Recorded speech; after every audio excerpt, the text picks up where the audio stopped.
Yesterday, we learned about the first stage of entrepreneurship startups, which is ideation. Today, we are going to learn more about validation of startups and exit and growth. We have our speaker with us, Fani Pattamata. It's my great pleasure to introduce Fani Pattamata. Fani Pattamata is an accomplished business leader and entrepreneur by choice, with a passion for nurturing young entrepreneurs and next generation enterprises. He is focused on grooming leaders for robust growth and execution strategies. He is currently the Chief Operating Officer at Bontech Solutions Incorporated, a Chicago headquartered technology company with offices in Hyderabad, Bhubaneswar, Kochi, and Dubai. Till recently, he was the executive director at TIE Hyderabad, a chapter of TIE Global, Silicon Valley, USA-based world's largest go-to network for enterprises. Prior to that, he has held several significant positions like Regional Director at Brandstan India, the National Business Head for Technology Vertical at Edeco India, and also the National Sales Head at BFSI, a Wipro-owned WEP Solutions. An entrepreneur himself, he is actively engaged with leading startup networks and building innovation ecosystems as an advisor and mentor to many startups and incubation CEOs. An alum of XLRI, pursued business management, also holds PG Diploma in Computer Alliances from University of Hyderabad, a graduate in Civil Engineering from Osmania University College, CBIT.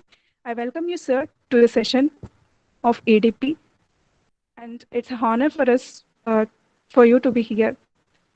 And I welcome all the participants, and I request you to mute your speakers and so that we can have a happy session. I wish you all a happy learning, and over to you, sir. Thank you, Chandana. Good morning, everyone. I will probably use some slides. Thanks to Ravi Garu, he's been very generous with the time given to me, close to a couple of hours actually. So, and we'll try and see that we don't get really bored. Let me open a window here, and Chandra, you have to tell me if you're seeing my screen coming up. Sure, sir. Because once I'm on, I'll be looking at my slides. Not much of. Yes, we can see your slides, Andy Fani Garu. Oh, great. Thank you, Andy. I hope the presentation is also in the presenter mode. Yes, sir. Yes, it is. So first off, thank you, AHub, housed in Andhra University campus, and the university for bringing me to this session with an exciting group of over 60 people, as I saw, participating. And many congratulations to each and everyone in this room who is participating in the EDP on fostering startup innovation and entrepreneurship conducted jointly by AICTE and Andhra University. So my name is Fani Pattamata, and thanks Chandana for that kind words. I'm representing iFi Group, which is my passion to nurture startups and also incubators, EOs and ED cells, etc. So let us jump right into the topic, which was given to me. It is the startup stage 2, I guess, which is more to do with validation. So the placeholders for the subtopics that I might touch upon today, not in the same order, will be some of those and a few more. In fact, I will probably talk to some of our slides more to do with what people told us in terms of which is a right startup and which has a potential to grow. I'm sure all of us in the session 1 went through the definitions and the idea stage of a startup, and to keep this session a little light and more interactive, I will encourage you to use the chat window and keep pinging when I ask questions or whenever you have anything to say or probably you want to contribute. So, what's an entrepreneur? We'll just start with definitions, habits by the academic pedagogy. So, anyone who is an entrepreneur? I am actually trying to look at the chat window if there is anything coming up there.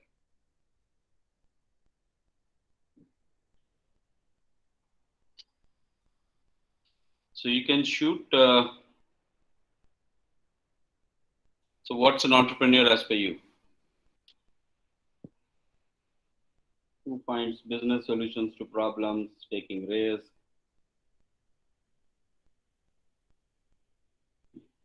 Anyone else want to give it a shot? Oh, by the way, there's no risk in putting your thoughts in the chat window. I hope Chandana will not really record and take all these in-call messages back. Who develops his own idea? Thanks. All great answers. So this is how I felt. I probably want to define who is an entrepreneur. So if I were an entrepreneur, I live by my passion. That's the most fundamental trait because of which everything else begins or starts, isn't it? And of course, I take risks. Entrepreneurs, like someone said in the answers also, they are willing to take risks and therefore they're entrepreneurial as the English meanings go. And then I create, right? I create solutions, I create products, I create market opportunities, I create wealth, I create new employment. So I create a lot of things as an entrepreneur, right? So there are many things that entrepreneur creates, and therefore I'm an entrepreneur. That's how I wish to really define. There are definitely academic definitions for an entrepreneur, but so I also see that there's a large population, close to or over 50% of the participants from the Telugu state. So I will take liberty in or maybe this is a Sanskrit word. So there are folks in India who keep saying entrepreneur is inspired by the Sanskrit word anta prerana, right? The inner drive and desire and passion, as they call it. So that's probably neatly put by someone I know, and that's probably who is an entrepreneur. Now, what is an ideal journey? Usually, this is the most followed or most traversed path for someone who finished an education or been an employee somewhere, learned parts of business, then turned to become a self-employee in the sense they may have gone consulting, or instead of selling a company's value with which they're working in the past to selling their own self-worth to customers who are willing to pay. Then, of course, go and incorporate that company and become a business owner, which means they're declared to be in business from maturing from being a self-employed person to becoming a business owner. And once that wealth generation occurs and there are more and more investors investing in the business, or there are a few exits that happen for this business, turn to become an investor. And this has been a very standard route in which people traversed to become entrepreneurs. And this is most ideal. Amongst all the risks that are there, this is probably a less risky or a risk-averse journey to become an entrepreneur, if you will. Now, what's a startup? I just take a definition from Steve Blank.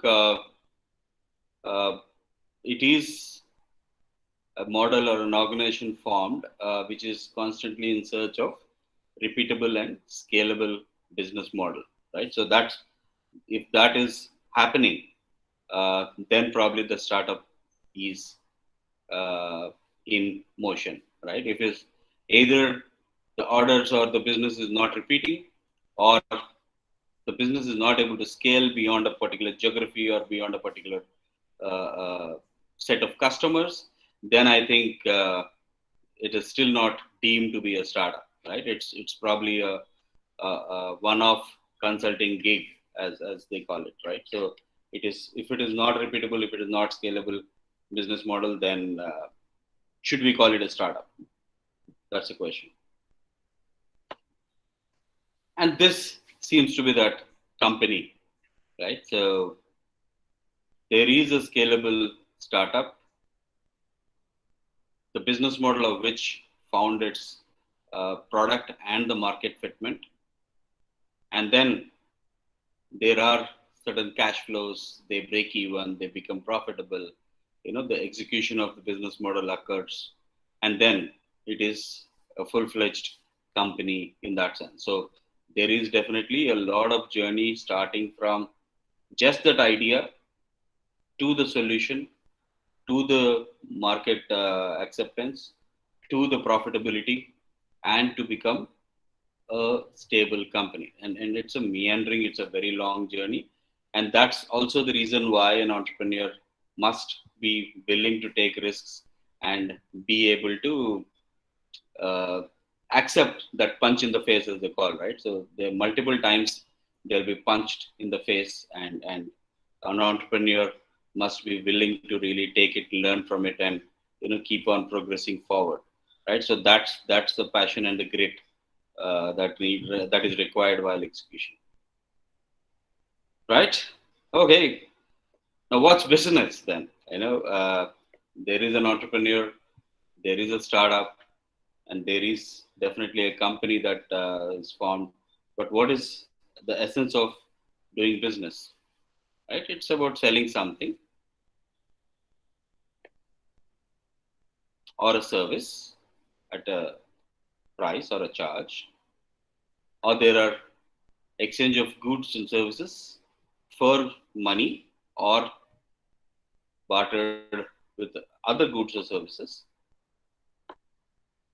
And therefore, it's all about creating, delivering, and receiving that value from one unit or entity to another entity. And that's exactly what is a business. And there's no other business for business but to be in business, right? So business is in the business of doing business and nothing else. So there's no charity, there's no social service there. It is pure value generation and creation. I'll just try and take a couple of examples here. People from this part of the country will recognize this place, right? The Ram Ki Bandi, as we call it in Hyderabad. This Ramki Bandi, starts its uh, supply of sumptuous dosha uh, late in the night. After midnight is when his business hours actually start, and caters to those people who are either getting down from these district or the state transport buses that keep coming into the city. Uh, and his business actually is closed by around 5:30 6 a.m. in the morning, and Ramki Bandi operates for a certain segment of customers who are working in the nights or going on an early shift, or traveling into the city in Hyderabad uh, late night or early in the morning, and are looking for something to eat, because uh, that's the hour that they get to really have their meal, or one of the meals of the day. So or the night, if you will. So this Ramki Bandi's model is also a business. Now, how does Ram generate value for the business that he's doing?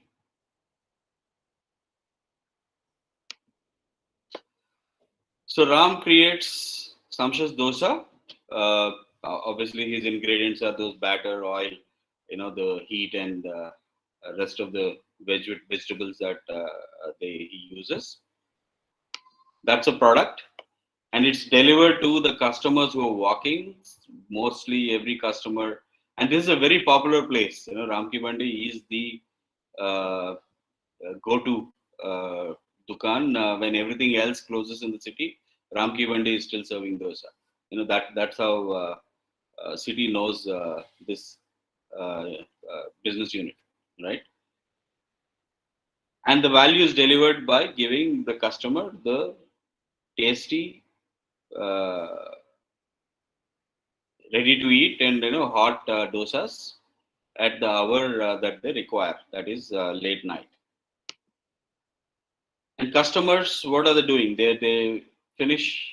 Uh, they take the product and they pay in cash. If you see the picture, somebody is paying up money, and that's the revenue or the value that Ram captures, which is that's the business model in a Ram Ki Bandi. I just took this example so that we're sure of how this value is created, delivered, and customers are paying for it, and this value is captured by the company. Another example which is closer to being a startup, not like an MSME or a small unit like a Ramki Bandi. I mean, Ramki Bandi is not small by any means or standards in terms of revenues. He does very well and profitability also. Nevertheless, this is an online tailoring or a customized apparel online delivery model, right? So again, the customer chooses the apparel type, the customer chooses a fabric, styling, gives some measurements, makes a payment through a gateway online, and then this company is sending the entire details to a third party stitching unit, which is either outsourced, or if they have their own stitching units, go finish the job and then deliver the finished goods back to the customer. So if you see that cycle for starting from 1 to 8 in that order, we'll realize how this entire online uh, apparel store is operating, right? So again, in this business, there is a value that the online store is creating, which is uh, made to measure or customized dress for the customer, and customer is actually paying their value in terms of the online transaction that they're doing via a payment gateway. So these are probably just two examples of defining how these companies create their business model and generate money, and that's a business that and there are many examples. I'm sure all of you in the room definitely know a lot more than these two, right? So but a lot of entrepreneurs with great ideas, but we seem to really struggle when it comes to the ratio of success, right? And there is a gap between which is that idea which is more successful and which is that idea which is not seeing its success because the business model fails at some point, right? And then it's not fit, or the market is not accepting it, or the solution itself is not able to generate a lot of customers, or even or probably the investors are not finding this business model attractive. It could be any of these reasons, or it is not repeatable, it is not scalable, or there's no excitement for either customers or the investors, and therefore business models fail. Entrepreneur may not fail, but business models keep failing all the time.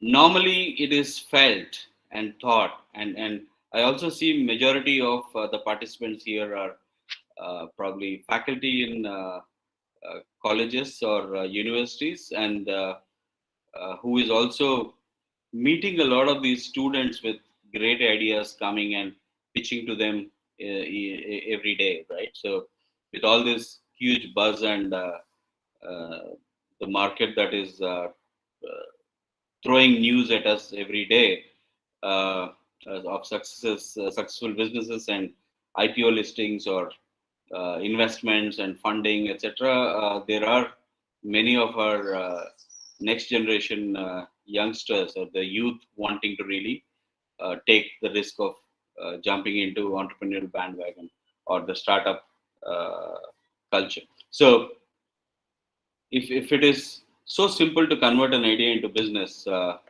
why do businesses fail, right?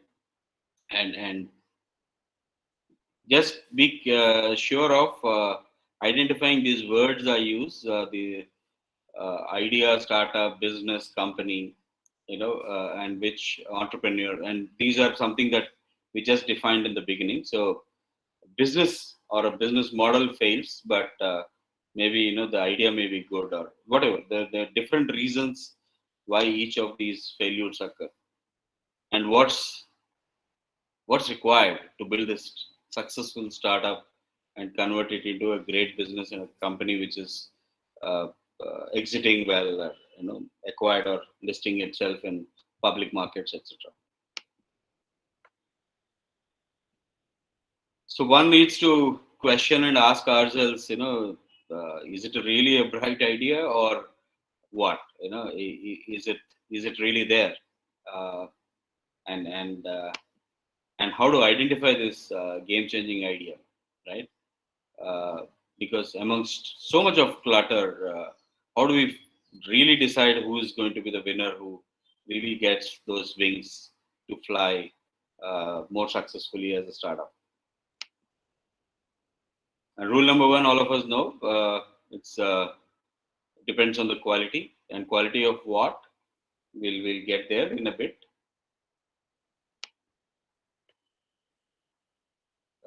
It is always most usual and common that the startups, the idea owners, or any of these people who come to us with these bright ideas uh, work with a lot of assumptions and unknowns which they haven't covered, and it is the responsibility of the mentors, of the faculty in college, or of the people who are nurturing these young wannabe entrepreneurs or startup owners to reduce some of those unknowns and facilitate or provide the scope to for them to really validate those ideas uh, even before investing or scaling the product itself. But more often than not, that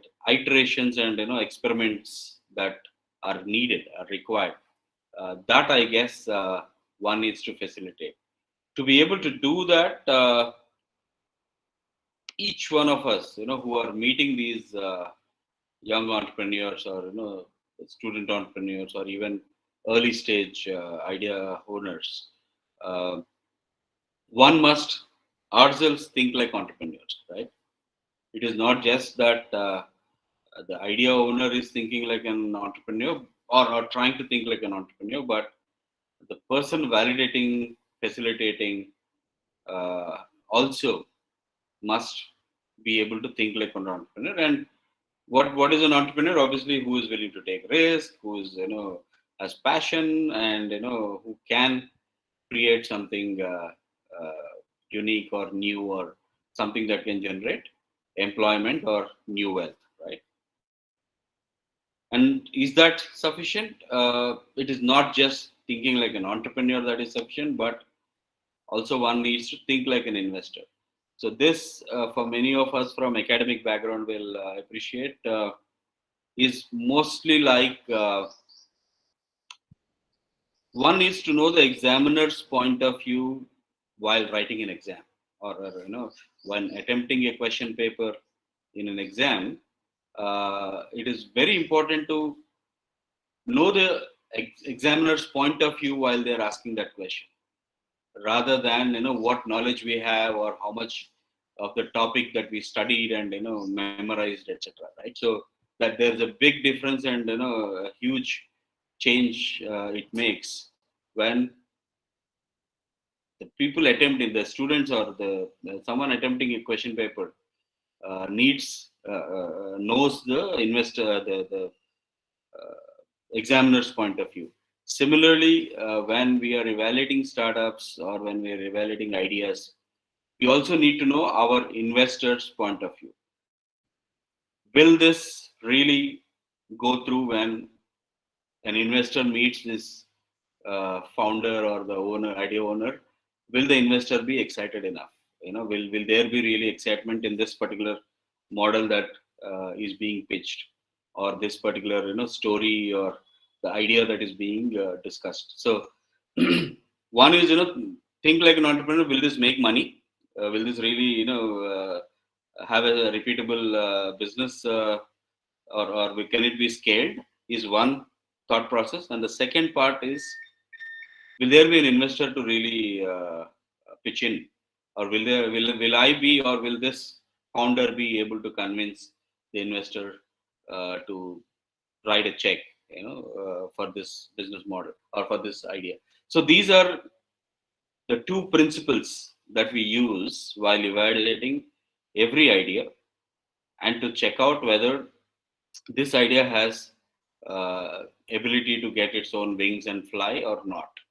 And if there are more number of negatives not qualifying in any of these aspects, it's best to ask the idea owner to go back and refine on the idea, and go back and do a lot more research in the market to get the idea refined and iterate itself.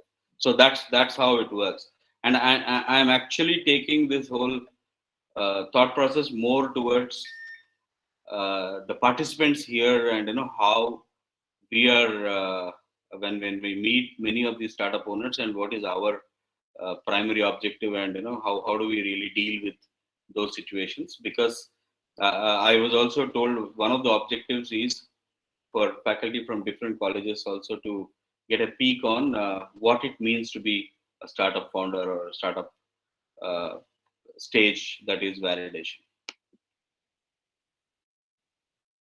And of all the other, I'm not really come here to talk about investors point of view today with you. There is, I think, another session on that.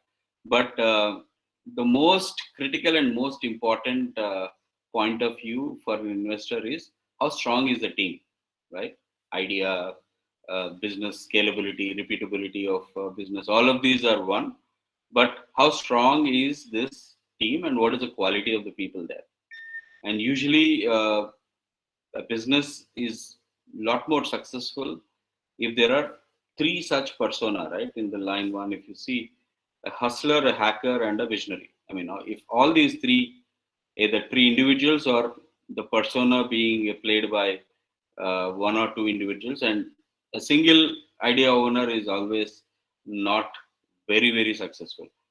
They're rare occasions, so it's best to actually go back and ask this solopreneurs or solo idea owners to come back with a team, or at least convince a few people around them to risk, or to think that this idea can fly, right? That's the first test of getting themselves a co-founder, finding themselves a co-owner, and be able to balance the entire conversation in terms of who is that domain expert or the technology expert, the hacker, that I spoken about, or who is that person who is going to really face the market, face the customers, face the investors, like the hustler, who can really pick up phones and or go meet people without any prejudices. And then what is their real vision?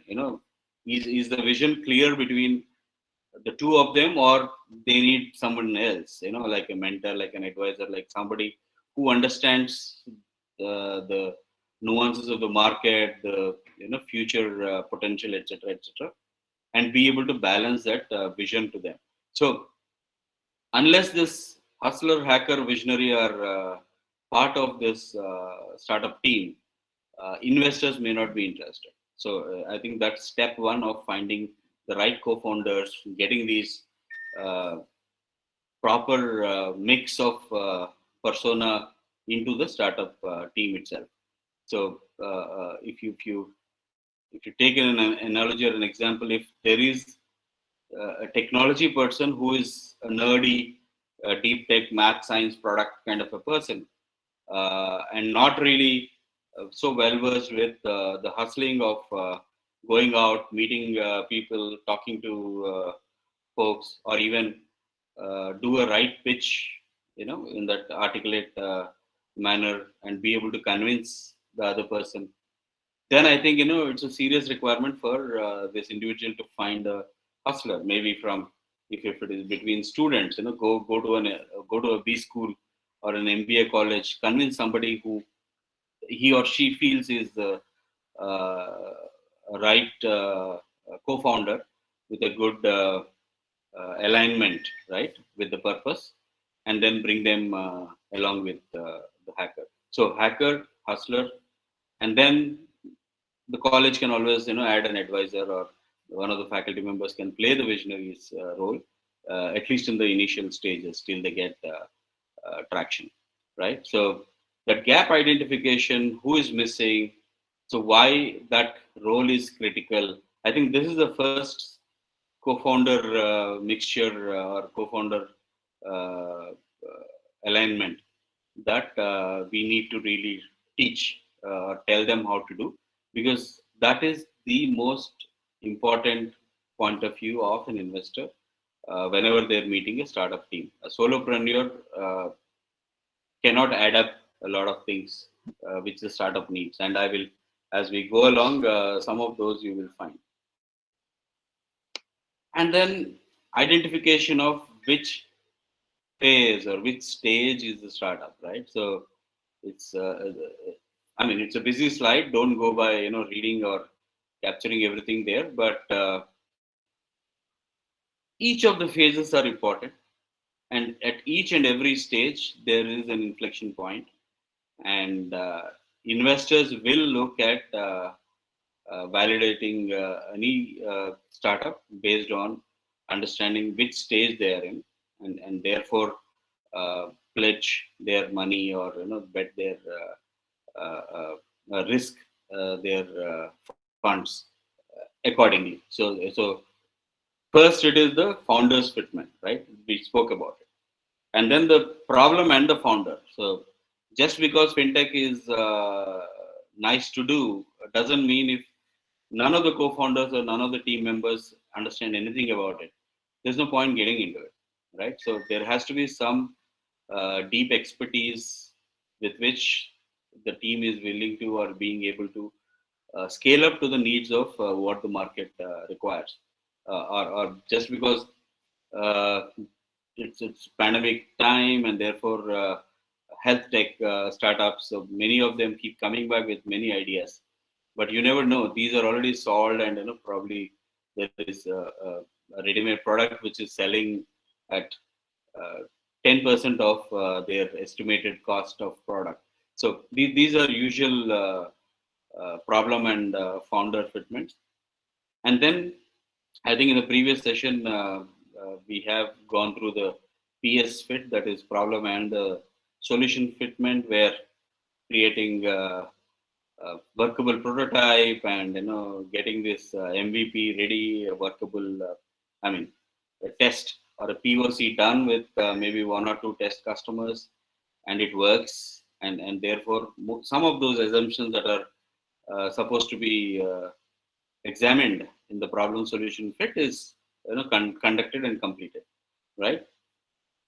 Then it goes on and on till an exit, right? So I will focus today on this product market fit, but these are certain things that are very important, getting market validation, and also getting that minimum lovable product, or it is not just a viable product, but also a lovable product. Customers love to use a product, right? Otherwise, it's not useful.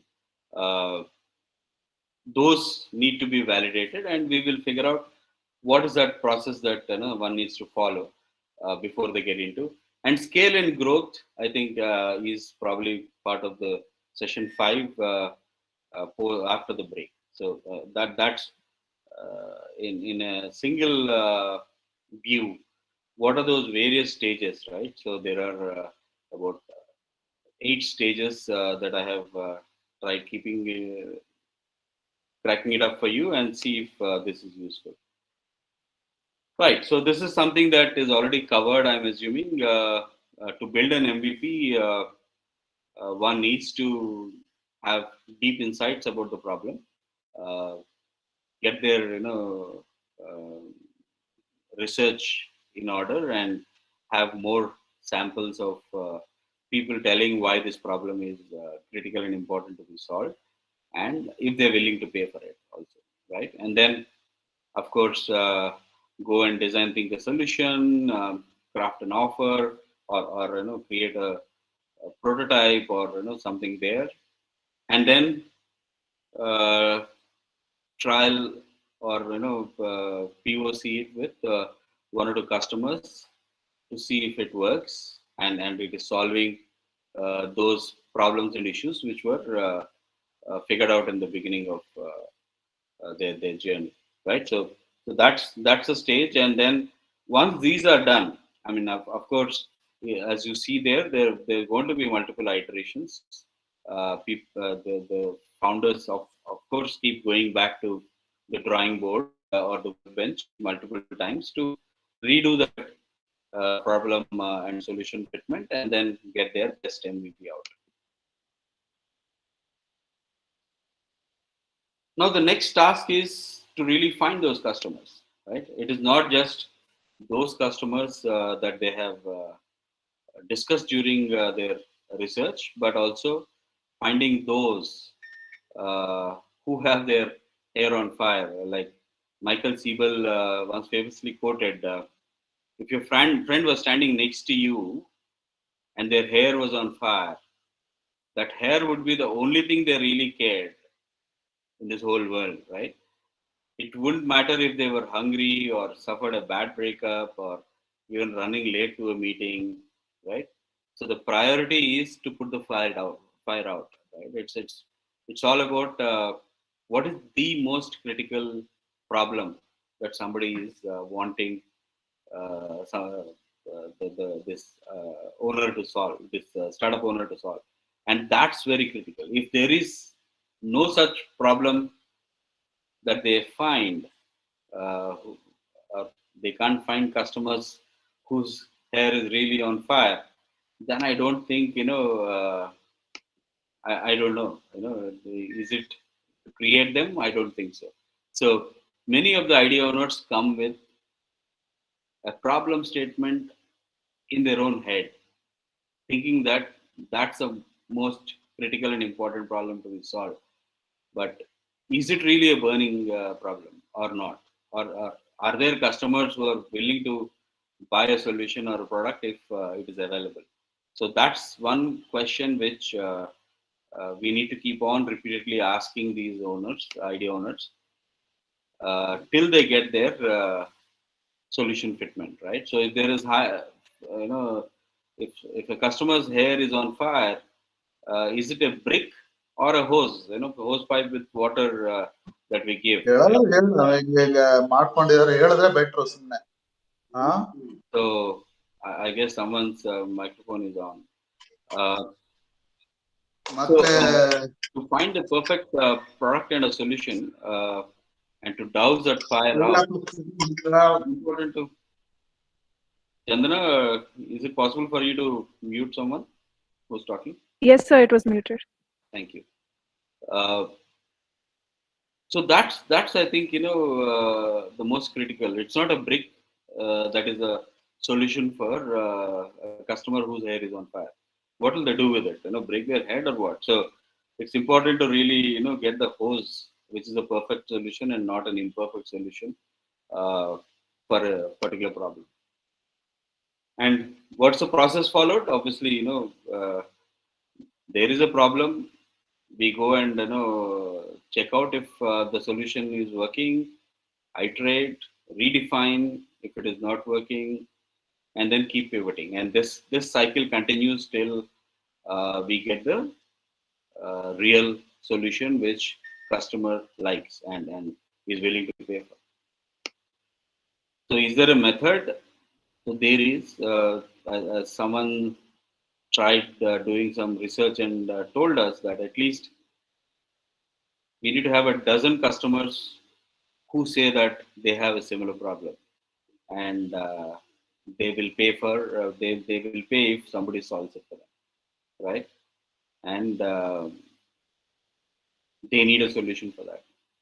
And of them, at least five of them are willing to really work with the idea owner to adopt the solution and then help refine that solution and scale, right? So, and out of many of those features that the solution may have, at least five of them are willing to really pay for it, right? So, this is a uh, this is a simple metric using which even if there is an idea owner or a startup owner who is fully convinced that their problem and their solution is the best in the world, uh, this works for you faculty in this room to really put a number to it and measure their progress uh, more scientifically than with a lot of assumptions that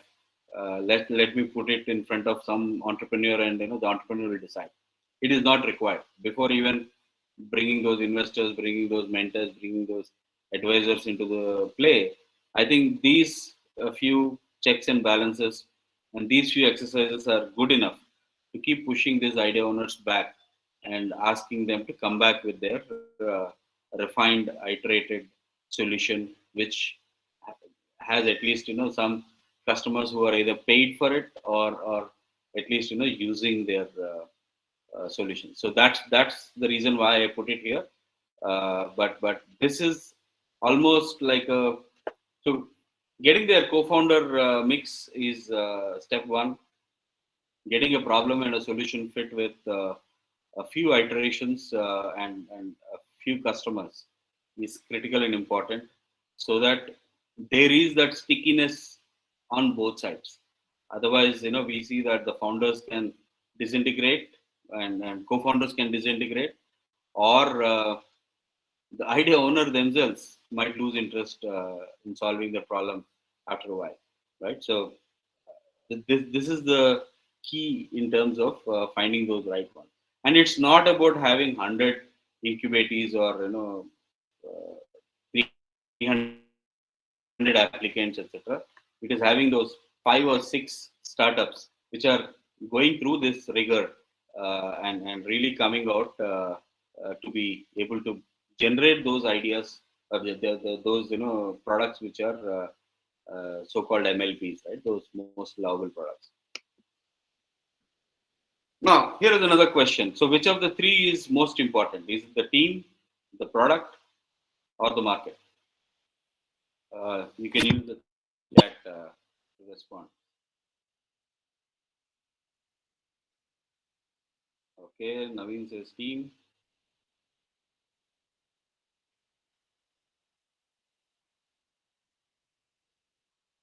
Any other tries?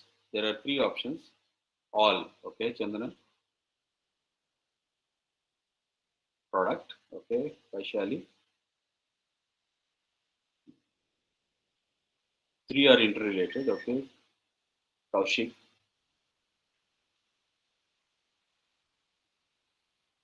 Okay, so most of us uh, prefer the team to be most important factor. Few of us said product, and I think 1 or 2 of you said all. but the answer is actually the market. So if you remember in the definition of a company and a startup, the value that is created is for the customer, right, or the market to be able to take it. And if the startup has to be repeatable and scalable, then team and product are, of course, the ingredients of being that startup. But the most important and the most critical is the market, which actually pulls the product out of the startup. So if the market starts loving it or liking it, market won't wait to know whether the product is fully baked or the team is having the right real composition, all of those, right? So if the customer's hair is on fire and the hose is in your hand, the customer won't ask whether you have an experience or expertise of using the hose or sprinkling the water, or you have a team backing the entire process or not.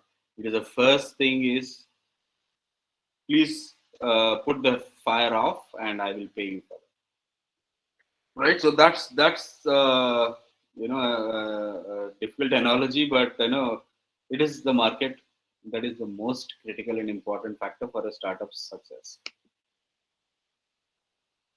So the product, the price, the market, and the best combination of all these three is what the market wants. And PM Fit is all about that. And we said there is a founders fitment that we do, the product and the startup and the product fitment we do, whether they're capable of building the product or not. When I say product, it could be a service, it could be anything, but I'm using product so that it is more efficient, or maybe it comes naturally to me. Then there is this product and a solution fit where the MVP or the first few customers uh, create a product along with the startup to make it the most lovable product itself. And then this product or this solution must start scaling. Right. So we said market, right? So that's a real opportunity, isn't it? So everything else is important as ingredient, but if there is no buyer, or if we can't expand our customer base, then there is no point having a startup which is used by 5 people and it dies down there itself. So that's what it means. Now, what's the next most important factor between team, idea, model, funding? Model isn't business model or anything else that you feel.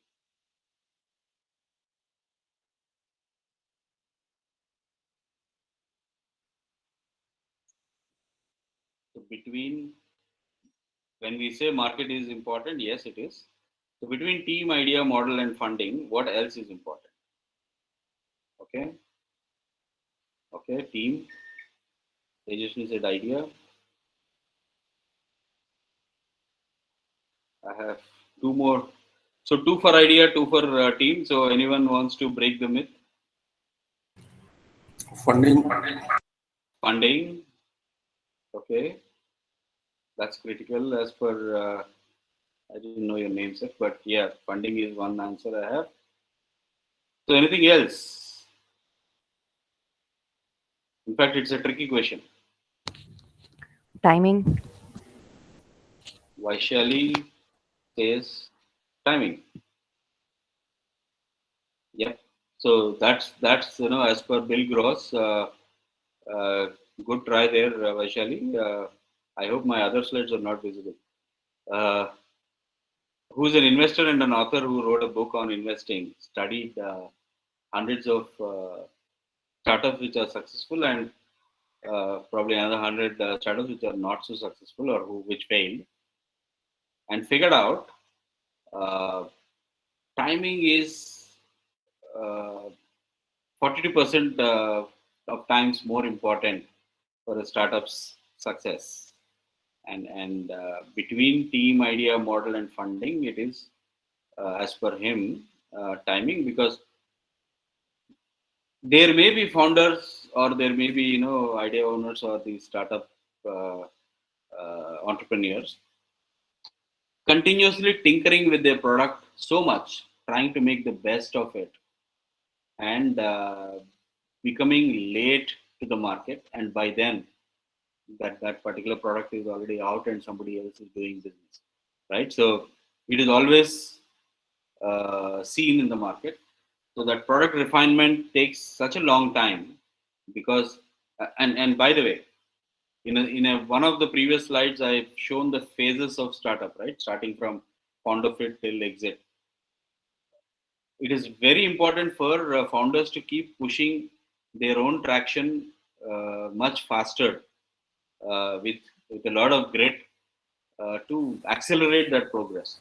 Otherwise, they may be stuck in any of those phases and never scale beyond that, right? So if there is a good product, if there are customers who are willing to pay, and if there is a solution which few customers have already used and found it workable or feasible, then I think it's the right time to take it to the market, and that's something that normally helps a PM fit happen much faster than to really wait for the product to really become the best of the ideal product and then keep on tinkering with the product.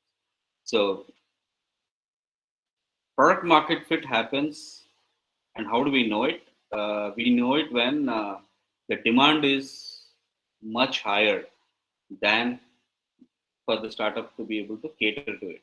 So it becomes so viral, or all those product uh, uh, customization and enhancement agenda gets on delayed because customers are really started to buy, and I'm sure most of you have seen this brand new audio chat room called Clubhouse, and Clubhouse actually did a lot of enhancements, but their first product was out into the market when people were all locked down, sitting at homes, doing nothing else, and the product really started having its market fit very quickly.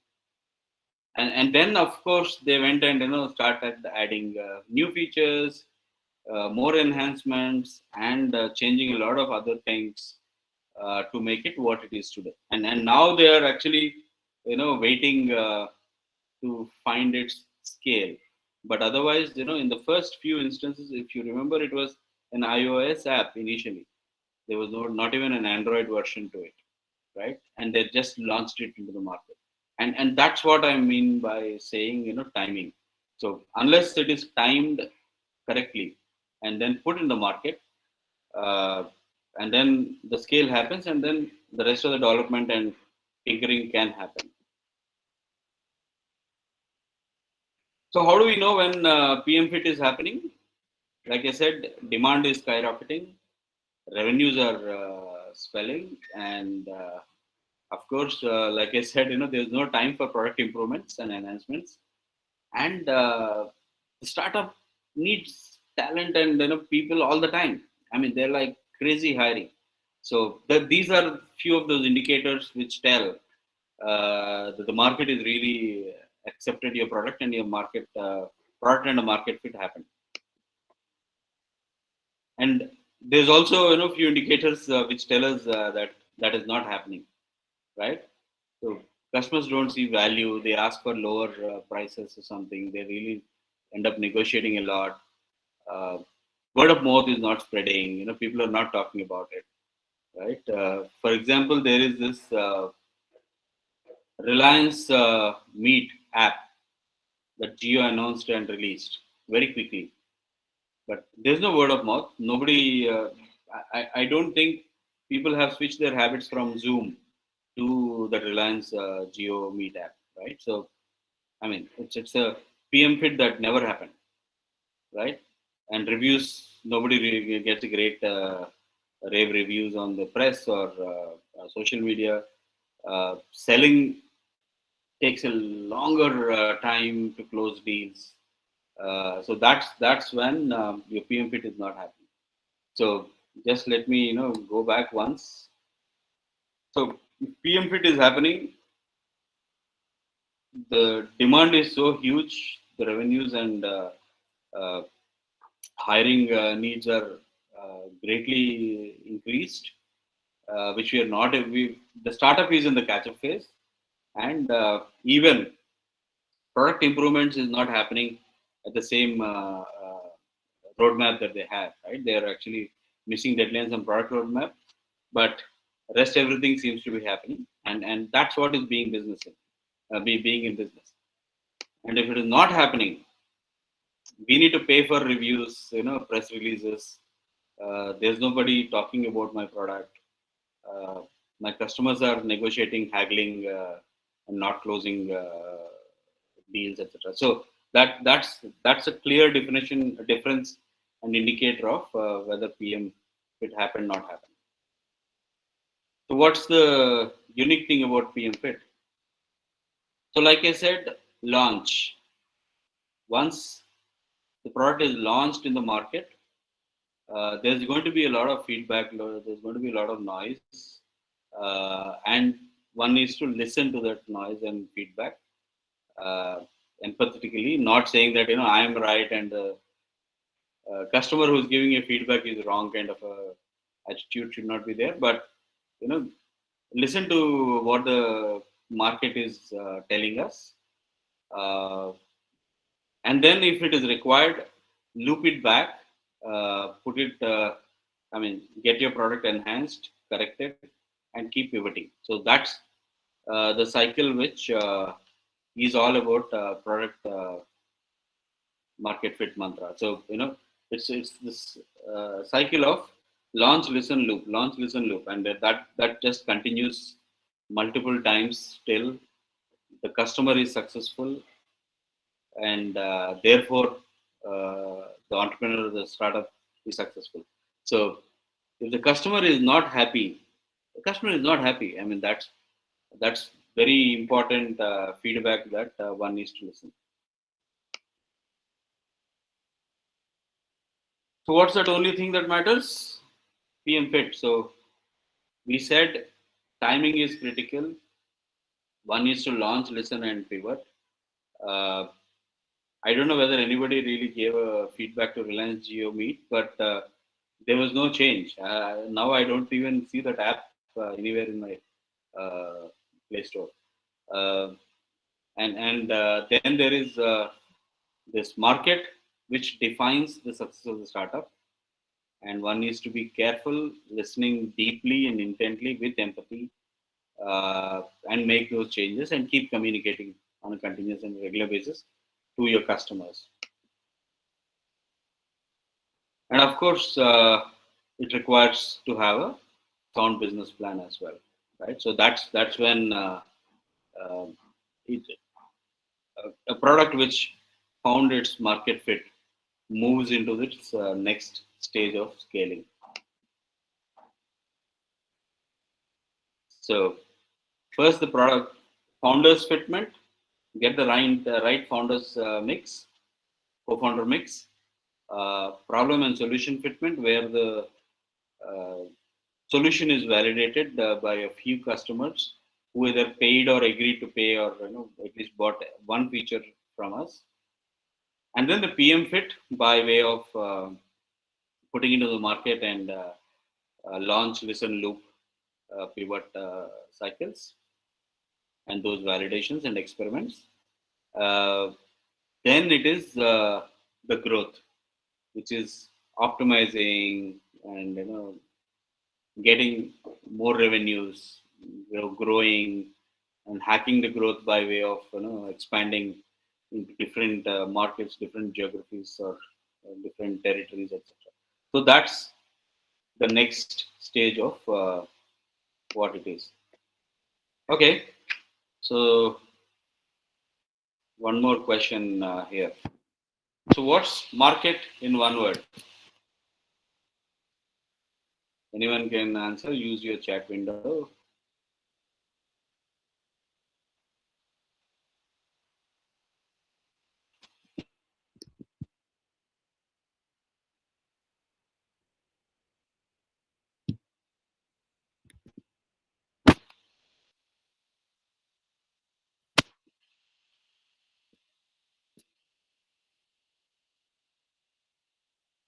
So what's market?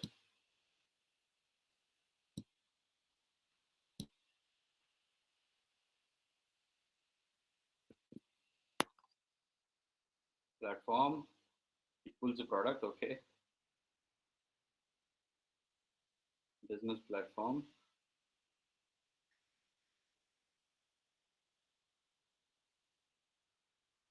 So remember we said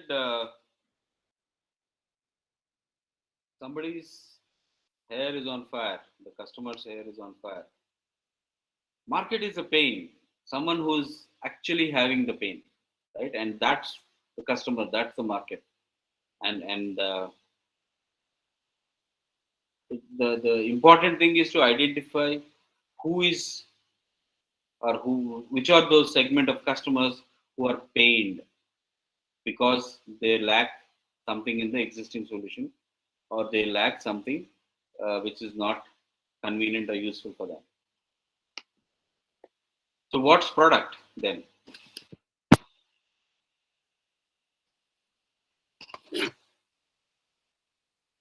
If market is pain, what's the product?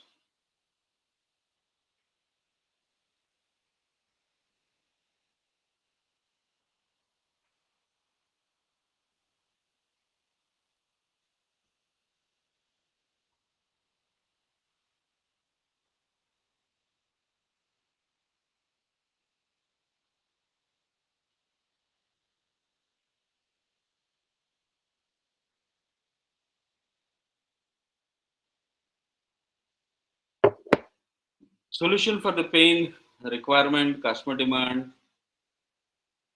We can say pain reliever. Yep. Chandra seems to be taking some shots. Yes, it is the painkiller, right? So if market is pain, then product is its painkiller. And the reason why I've used these terms is because we can really remember them for a long time. It could be any other definition. All the answers are right. Every answer is a great answer. But this is a good way of remembering, what's a market and pain product. So what's team? In 4 words.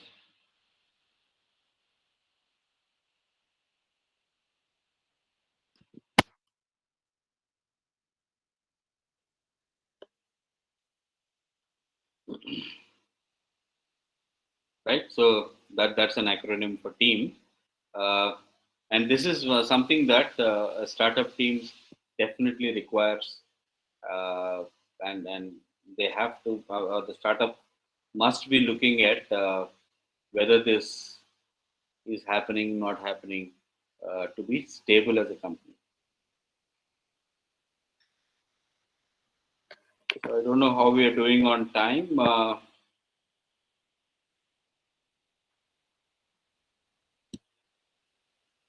Sir, if your session is completed, maybe we can have QA from the participants. Yeah, we can have a QA. That's what I'm saying. So probably we can switch on our videos. Maybe Chandra can also take a group screenshot. Sure, sir. So that's something that I thought I will speak about with respect to the product and the market fit, which is the stage 2 of uh, the company, which is the startup, which is growing, right, and getting validation in the market done.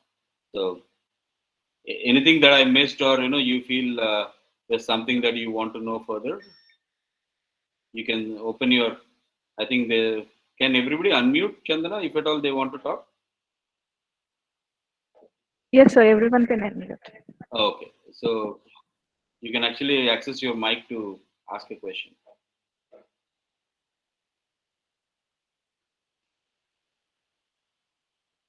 There are close to 99 people in the room. Can't be so silent. Either everybody understood everything so well, or I have not explained something correctly.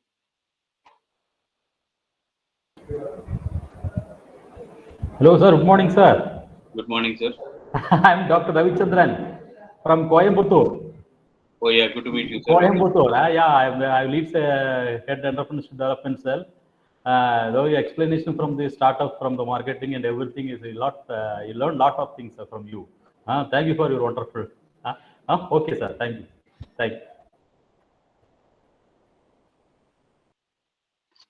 So these are a very practical ways of looking at what is the product market fit. It may be anything else but solving a customer problem, and not once, twice, but multiple times. And if that is not happening, then the startup is still having a certain time to really be able to meet either an investor or somebody else. But these are those checks and balances in my mind, which can be used to uh, figure out whether they are making progress, they're not making progress, what is lacking, and why they can go back to their drawing boards and rework. Because I mean, in many of the incubators or the student entrepreneurs that we meet, there's so much of assumptions and lack of information or unvalidated assumptions that are normally pitched, which can be avoided, uh, and therefore the investors on the other side are more convinced, uh, and probably if Ravi Garu is on the call, he can also add to it, because this is something that he must have done with a few startups which he would have mentored or advised over those years when he was he was interacting with these startups, isn't it?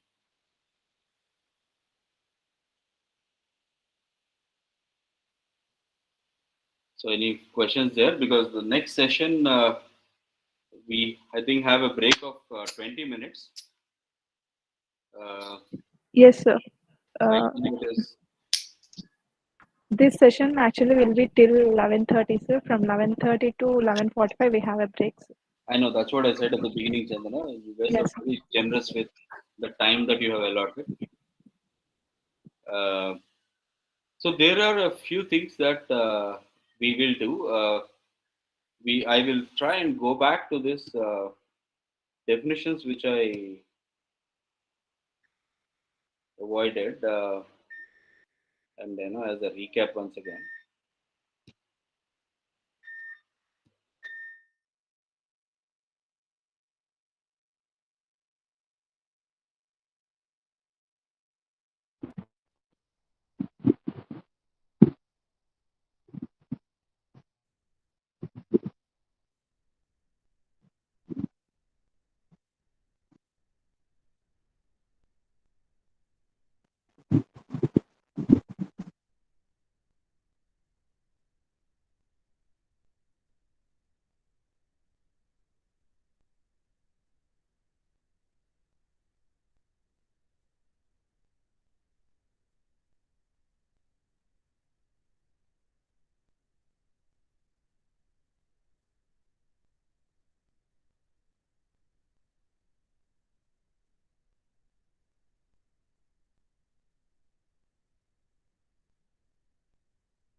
Hi, Chandana. Yes, sir. Yes, sorry, I had a power cut and the generator started late. Okay, sir. So what we will do is probably we'll take the break right away Sure, sir. and come back at 11:15, right? It's 11:45, sir. Yeah, we'll come back at 11:15, Okay, sir. and then maybe by 12:30, 1 o'clock, we can conclude the second session. Is that okay?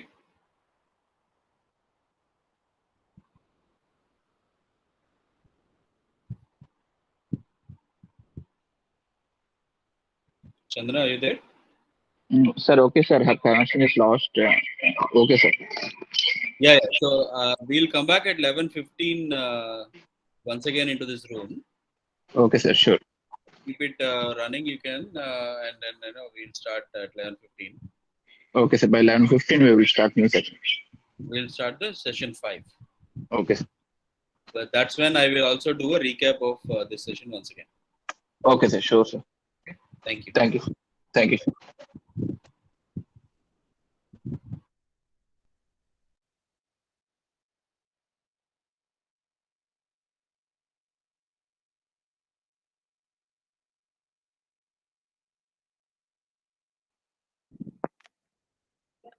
Hi, everyone. So as sir said, we'll be taking a break till 11:15 and we can be back by 11:15. Thank you.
Welcome back. Welcome back, sir. Hi, sir. Just let us wait for 3 more minutes, sir. We can start by 11:20. Oh yeah. There's a 50% drop as of now. Yeah.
We need to really figure out. Then we need to figure out at what value or what pricing. How do we price my product, or how do we need to figure out at what value or what pricing.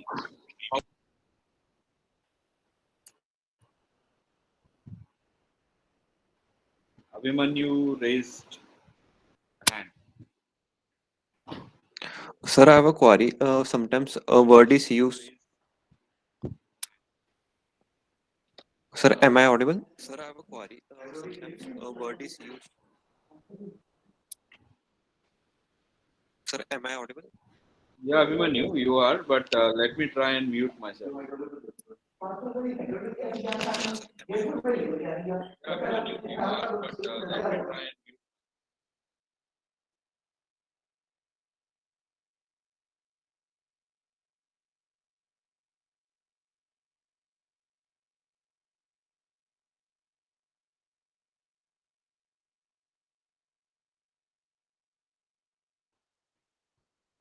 Abhimanyu, go ahead. Almani, you can post your question now. Sir, he is asking how can you differentiate the innovation and the service and the process of innovation, service innovation and process innovation. Sorry, sir. Differentiating of service innovation and process innovation. So, innovation is a very large subject. Now, process innovation is that incremental change that we are doing to simplify a existing process through which the customers or the people following the process will find these improvisations much useful and more simple to follow, and that's what is process innovation. And this is the customer defined process which somebody is trying to innovate to simplify, right? Now, service innovation is within the same company. As a company, I'm delivering certain service to my customers, and I try and simplify my own service delivery, or I innovate, try and reduce or increase, uh, reduce efforts or increase convenience or whatever by way of improvising my own service delivery, and therefore that's an innovation which is more internal. So uh, process innovation is extrapreneurial or entrepreneurial. Service innovation is intrapreneurial, which is within the company. So if one of us is working, or when you're working with a company, and there are existing services that the company delivers, and if you are asked to innovate a little bit to simplify those existing services which are offered to the customers, you are an entrepreneur working on it to get some out of the box innovation or innovative solution. But if I were a company which was asked by an external, I was a company which is asked by a customer to look into their current process of how they are solving or manufacturing something, and then asked me to solve it by innovating or improvising their existing process, then it is entrepreneurial or extrapreneurial that I'm working to solve somebody else's process innovation. So does it explain?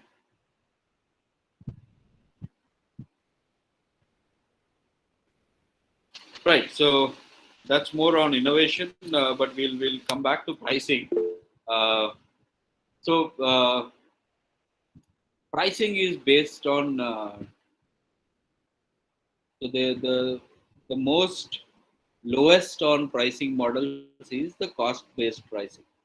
If as a company I spend X amount on the ingredients that I procure, Y for probably creating that product or developing that solution, etc., and Z for probably putting into the market and all the other expenses that I incur.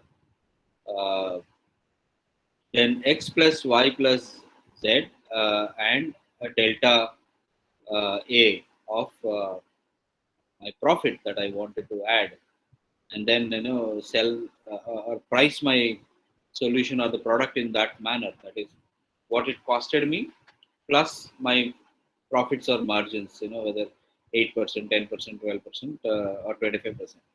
Now that's cost-based pricing, which is the weakest price model, because once there is a negotiation or customers beat the price down, uh, there's no way we can reduce the quality of that X, Y, what is going into that X, Y, or Z.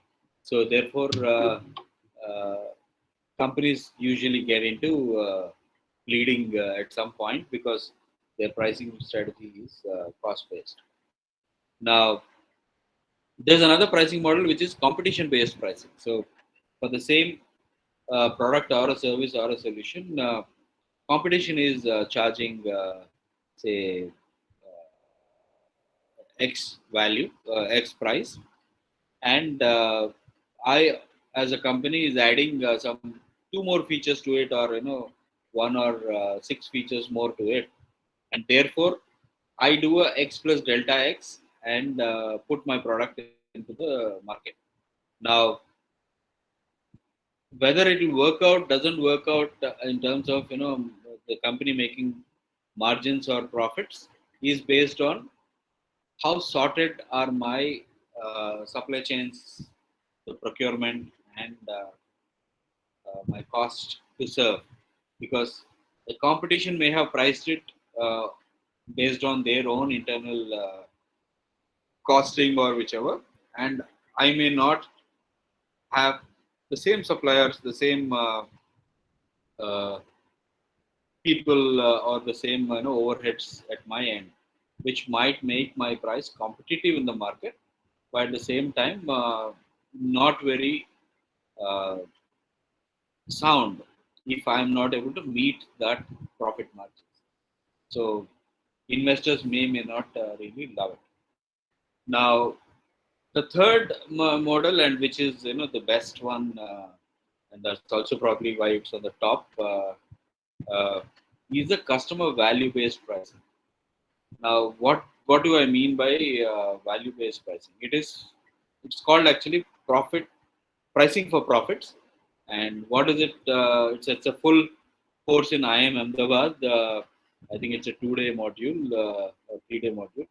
But nevertheless, customer value based pricing is based on the company's assessment of what is the value I'm providing my customer because of that convenience or that experience or that servitization that I'm doing, that peace of mind or whatever that I'm bringing.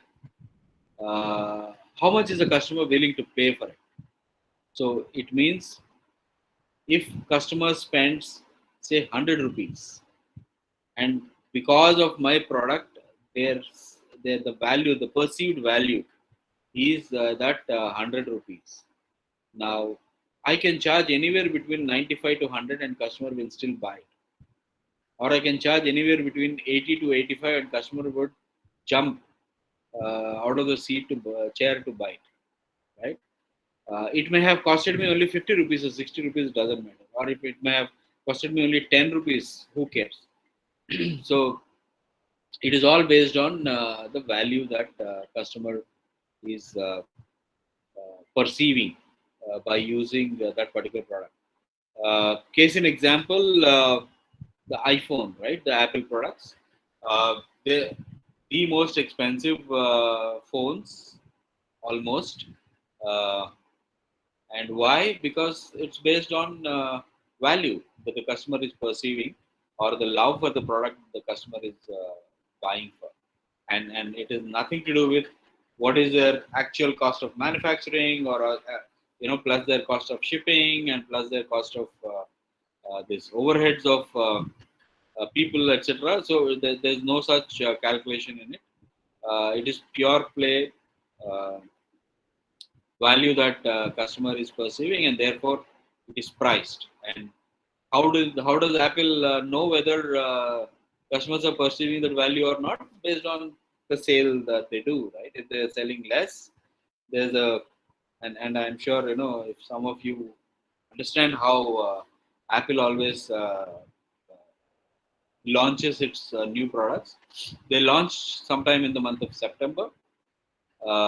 They look for the product market fit and the pricing fit uh, for a couple of months, and then there is this Thanksgiving and Black Friday that comes in. That's when they discount the product for the festive season, and that discount goes on all the way up to New Year. So November and December they actually reap the entire rest of the market by adjusting their pricing points. So that's how the customers buy. There are some early adopters of those 5 or 7% of them who buy as soon as the product is launched. Then there are those 13, 14, or even more who wait for the first reviews to come in and buy in November and December. and then that's how their marketing strategy works. So moving on this pricing strategy. uh, so this is a grid which talks about price and quality on these two axes. And on the x-axis you will see quality from low to high, and on the y-axis you see pricing from high to low. So in quadrant one, you normally see a product which is termed as an economic product, and on quadrant three, you will see this premium priced product. Right? So and the rest of these other two are either someone is interested in penetrating into the market, though they have a better quality, they price it low just to penetrate into the market, and some of these other products, which whether the quality is good or bad, they price it high, so that they only want those customers, and then skim those top end of those customer segment. So this is how another framework to price a product.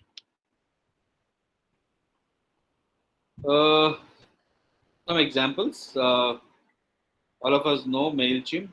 That is one of these uh, communication tools and emailing marketing tool, which is the only company, or most recent company, which is bootstrapped to become a unicorn. They never had to raise money from the market, and this is a company which always used a pricing model which is focused on revenue growth all the time, right? Then there is this other utility we always use in internal communication, or group communication in companies and in teams, and their pricing model is based on that it's a good quality product, but they really want to penetrate into the market and compete with the likes of Salesforce or somebody else, so that uh, and then they're funded well, and hence they use a pricing model which gets them the market share quickly, and because their investors are interested in that. Yeah, like I said, Apple uses the high price quality buyers all the time, and that's kind of work for Apple as a company. I know that some of us would have seen this meme that even a iPhone cleaning cloth, they kind of sell it at 2,000 rupees, right? A simple duster cloth. So anyway, so that's something on pricing strategy. So like I said, we spoke about the products versus services and the pricing, because these are the two aspects that keep bothering startups during their growth phase. Because once I got a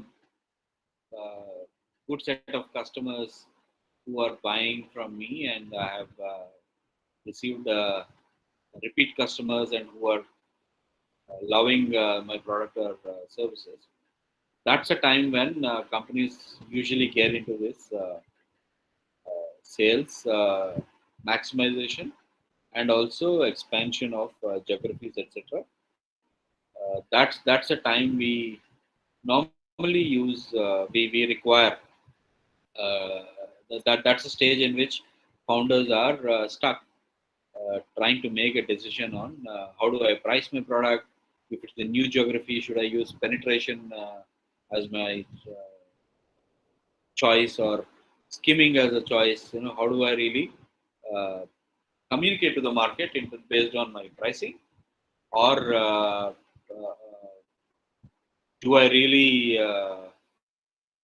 do I really price based on cost plus model, So what's going to be my pricing strategy? So all of these are the kind of aspects that we look and take measured decisions and informed decisions by these advisors, or if we already have investors by then, they kind of coaching and guiding us through this journey. Now, once we have these ready, and we, as a startup founder, knows that these are the most important aspects, and therefore also gets certain experiments that they do in the market, and they're sorted in terms of what is the market giving them as a feedback, either is their sales growing, is the revenues growing, so what's happening with the product, etc. And that's when the startup is ready to face those set of investors or those set of people who will take this company to next exit level discussions, for which a most important framework that we keep using, and this can be used at any stage and any point of uh, driving or doing the startup. Either at idea stage also somebody can do this, or even at this late stage also someone can use this, because for example, at an idea stage there will be a lot of these answers to these topics such as problem, solution, cost structure, metrics, and unique value proposition itself is a guesswork. The company is still not clear about what is their value proposition, but they keep writing a few lines there. And if you see, the left hand side is mostly to do with the product, and the right hand side is mostly to do with my market or my customers. So what's the unfair advantage I have over others with my product? Which are those channels that I'm using to uh, push my product into the market, and which are those customer segments that I wish to target, and what are those revenue streams that I anticipate based on a certain pricing model that I have. So this product and market understanding of being able to fill this model canvas, or the some of them call it lean canvas with some different definitions there, comes only when this knowledge about company, the customers, and their own market comes into the startup founders. Initially, the BMC or the lean canvas is usually uh, focused, or probably a lot of detail is written on the product side, and very limited and less information to do with the market. But over experience and over the startup moving from founder fit stage to crossing the product market fit and going into the exit and expand, growth and scale mode, is when the founders are able to write uh, or be able to properly tell a story on the right hand side of this model canvas, which is related to their market, right? I'll try and see if we can take some of these one line definitions and what we need to really incorporate in this model canvas. And believe you me, such a canvas is the most useful tool for any startup, or for any incubator, or for any ED cell, or startup innovation ecosystem, to be able to let founders think critically and fill up those boxes, because most often than not, this is a framework which many of the founders have the habit of filling in the last minute, or just the night before meeting their investors, and some of the lines will look to be an ideal state, but not the actual state of or stage of the company. So oftentimes, the founder's dreams are will creep into these lines, but not the actual facts and truths about the company. So it is important for someone who's guiding them, advising them, or even the founders who are true to themselves or honest to themselves, be able to fill these details, keeping their company and their stage of the company in mind, and make it more factual and real, right? So as you see, UVP is the most difficult box, which is at the center. That one clear, compelling message that states why this company is different and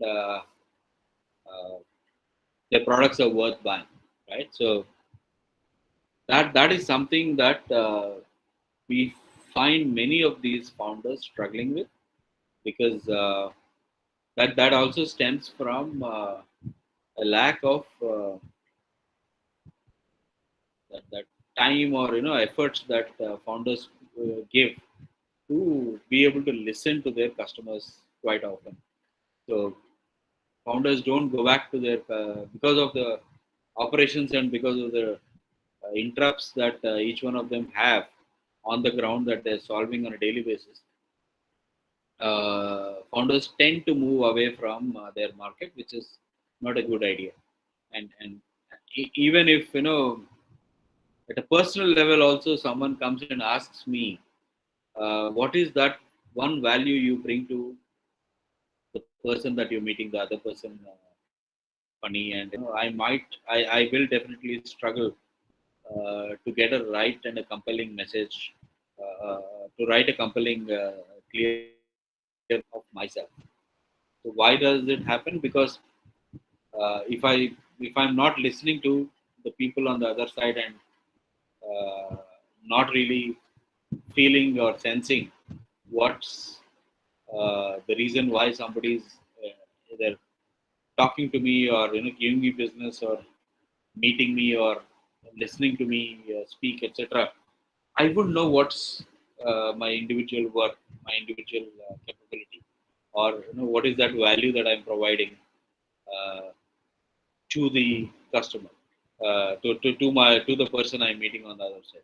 So each one of these lines, each one of these definitions are critical to be able to establish the company's stage of scale and growth, and that's the only thing that helps them tell the right story amongst everything else that people keep talking that they're doing, right?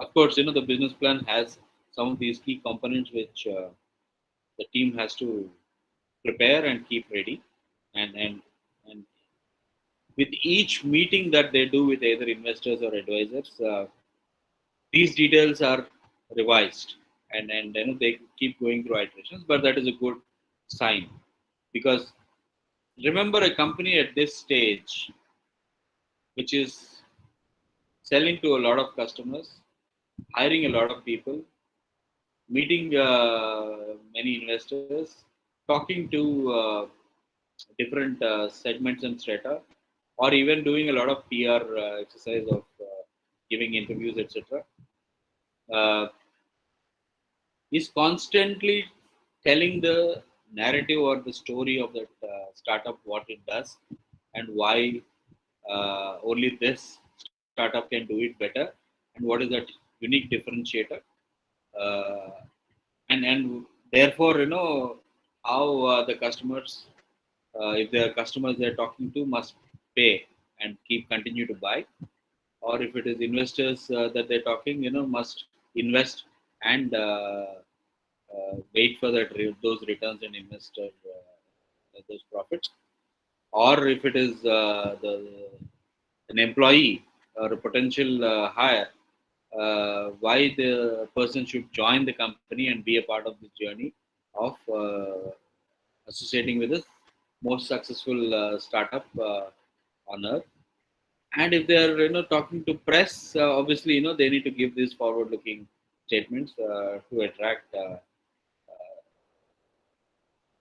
the audience to whom with whom they are engaging. And so it's each and if they are partners, if they are vendors, if they are suppliers, so each and every stakeholder that a founder or these co-founders are talking to, they need to they will be continuously narrating the story, and that story should be clear. It has to be consistent, and it's constantly revised based on new information and new successes that the company is seeing, right? So one example I'll take so that it explains how people build these details, starting from the value proposition, right? So McDonald's supplies food of a constant quality that is served quickly and consistently across the globe. I mean, just tell me, if there is anything else that missed out which McDonald's does other than just this one line, right? So that's the crisp value prop that the startup must really get, and be able to deliver consistent. And which are the who are those segments? Of course, those people that are eating from McDonald's, and these are typically the channels, either they're franchised or own restaurants, and they also have online and preferred customer relationships. And yeah, so McDonald's generates revenue from their outlets and stores, and their resources are obviously all these people and the stakeholders, and they're in the business of selling food and beverages and marketing. Their partners and what goes into their cost. So that's a quite a simple one line uh, per uh, product and the market uh, components of McDonald's business model. Yes, the most important thing is value prop. Uh, Mostly, it is all about how well and how differently this company or this startup or this product or this solution is solving customer problems, and that's it. It's not probably I'm the Uber of diagnostic services in Hyderabad's Chikadpalli area. That doesn't sound a great value proposition to talk. Right. So, and who are those customers? Who are the current ones? Who are the important ones? And what is it that we sell, or what? How is it that we're creating value? Then, what does it cost? What are the various things that go into making what value we are proposing, and to those segments of customers, and because of selling these services or products, what is it that we're making? Uh, how much is my profit, and which are all the sources through which revenue is generated? Is it generated only through selling the product, or there some professional services that we do on top of the product, or are there some partner sales that happen? Is there some merchandise that I'm selling along with my product, or is there maybe there's experience centers? So is it a franchisee revenue that I'm collecting from my partner? So what is it that we are doing? Is it commissions? Is it service fee? Is it purchase of product? So what are all those various streams and how much of these are generating revenue from? Then those sources, partners, channels, activities, resources, customers. So in a nutshell, if there are any of those boxes or any of these parameters in a business model that the startup is still not knowing, that means they're still not figured out, and therefore they're still not ready to face probably the kind of investors that they aspire or they intend to find. And if they're not able to think through these various components and they're not in control of what is going on, maybe it's high time for the founders to really recalibrate or sit and go through their business details to be able to know these answers. And that's the time when the founders actually really jump if their business model canvas is ready and their the business model, those 10 components are converted into say a powerful slide deck which they can talk to investors, is when they really land into talking to the real investors. So there are a series of or there are a few people who invest in a business in previous stages, but those are not the so-called venture capitalists or so-called investors who are equity are coming for to share equity, which happen at this stage of scale and growth. Mostly, all of us know, right? So initially, there are a few product development grants that might happen. There are certain project grants or the corporate grants that somebody may receive to build a product.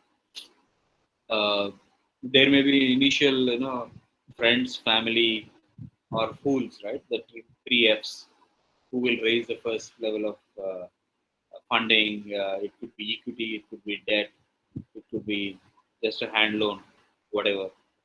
And there could be a few angels who may just come in and put in some money for in exchange to equity or in exchange to other forms of returns.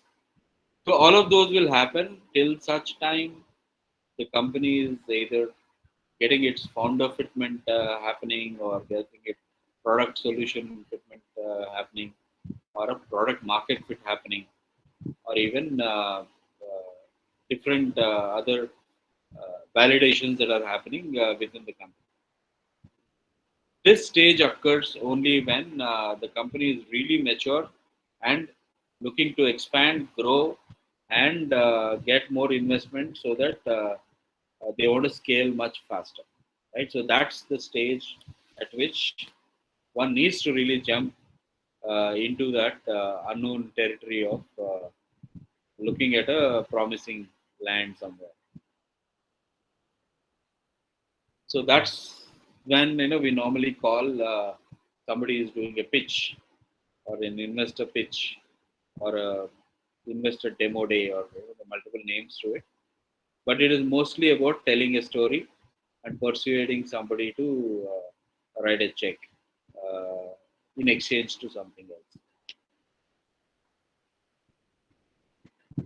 And that's a fact. Uh, whatever it takes to really prepare and know our answers well and fill those business model canvas and convert it into a good UI and a neat looking, nice looking pitch deck, etc. Uh, it is first few minutes uh, of listening to the pitch is when the investor is actually making a decision, right? And rest of it is only validating their judgment or their decision, and that's the reason why they may ask questions, etc. Right?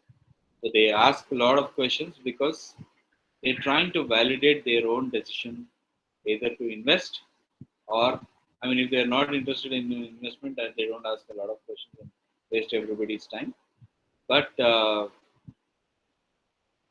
the founder must be willing to answer these questions and should be willing to learn from each one of these questions. In fact, the investor is also in parallel trying to assess the attitude of the founders, how much of willingness to learn, pivot, you know, or take advice from these investors, because uh, they may be great, having a great business acumen, but if the founder is not willing to listen or willing to learn, or if that willingness is missing, that attitude is not so great, investors also back out. Yes, it's not a PPT, but it's mostly the story and narrative and the confidence and the team and those co-founders. Uh, Investors are definitely not investing in a balance sheet. They're investing in people, the team, uh, the confidence to achieve that business plan, or their story and the narrative, which gives them the confidence that the founders know what they are talking, and they have that expertise and wherewithal to be able to. Uh, and lastly, what is that hook and how easy it is, and with what clarity uh, investor is able to get what is being told, right? So that's about it. What is expected, but this whole investor presentation, and what are the investors looking for, I think is for another session, not a part of what I'm going to take up. But that's the stage for exits and investment discussion. So questions, I'll take a pause and take any questions that you may have. I know that's a lot of detail in probably a few hours, but none of it is something that people in this meeting do not know about. But I'm trying to put it in a specific flow and a pattern so that we can recognize why it is uh, that way. Open to questions.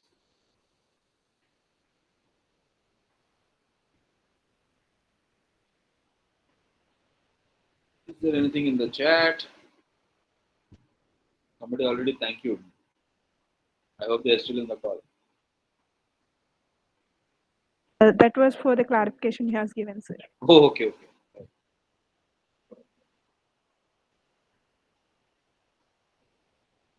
So should I poke Abhimanyu? Any further questions? Yes, sir. Query, like many times the entrepreneur feels that the product he or she has designed is the very good product. He does not take criticism at a very in a healthier way. So, what are your insights about this thing? How should the entrepreneur should react? So whose problem is that? Uh, in the some sessions when they are talking to investors or the angel fund, angel investors, they say these are two bill changes which need to be inculcated in the product. I'm talking about the students. Students sometimes come up with their own ideas, but they do not take the criticism in a very healthy manner. So, what are your insights about this thing? So whose problem is that? So, I was interacting with some of the students, so I know what is their tendency to they seek the advice of the mentors. No, I wish to repeat my question for the third time. Whose problem is that? Is is it the mentors or the investors or the No, customers? entrepreneur. Entrepreneur's problem, right? So Yes, sir. who has to solve that problem? So my query is, there is a particular entrepreneur.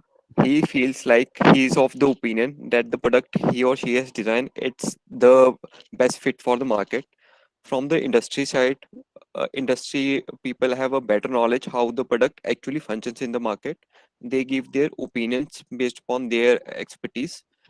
Now the entrepreneur is feeling it is taking hard on himself to make the changes. So I want your opinion, what you think in this particular situation. What are your takes on this? So that's, I think, part of what I just told, that trainability, coachability is a factor which is important for a founder, right? So along with that ability to dream, that passion to do something that they've chosen, that willingness to take risk, and that their uh, expertise and experience, or the capability to create what they're wanting to create. For a founder to progress further, uh, and for the product to really take off in the market, and the product to really take shape as a company, the first important requirement is that willingness to listen to the customer feedback, and ability to pivot or iterate. Right, that's the first thing we spoke in the first fourth session 4. The second thing, when we're talking, the interface with their investors or advisors, is that willingness to be coached or willingness to be trained, because not any individual knows everything, right? So I don't know a lot of things that I don't know, and so long as I'm acknowledging, accepting, and I'm willing to be coached, I'll be more successful based on having known newer and newer things on a daily basis. Now, if that willingness to be coached, willingness to be trained is absent, uh, that's a problem of the founder. There's nothing that investors or advisors can do about it. And if the founders are not willing to listen to their customers and their market feedback, that's a problem of the company or the startup business itself, because it will never scale, right? So, having said these things, that openness is more relevant than that probably feeling of the entitlement, right? Just because someone is taking risk or somebody is creating something new doesn't mean that individual feels entitled uh, of everything else in life. So that's where I wish to stop, Abhimanyu. It is the problem of the founder for not having that willingness or ability to listen or be trained or coached, and not the market's problem or the investors or the advisors' problem in that sense. Okay, thank you, sir, for answering. Because we can change anything in a person, and not the attitude. Yes, sir, true.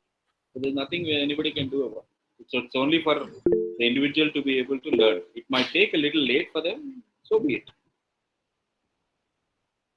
Yes, sir, Dr. Ravichandran. Good afternoon, sir. Good afternoon, sir. Very nice presentation. I have one doubt. You are taking one slide in the pricing strategy. You have the 4 quadrant in x-axis in quality and y-axis in price. I have one doubt. The premium pricing. So normally premium pricing means high quality, high price. It is. It is the. Is it best model? Why not? There are a few products which are sold at a very high price and gives a premium quality. Yeah, actually, this business also constant. So you will get the revenue and the sale price and everything will get constant. No, because they're able to sell that the higher cost, the company is able to deliver that quality consistently again and again. Okay, sir. Okay.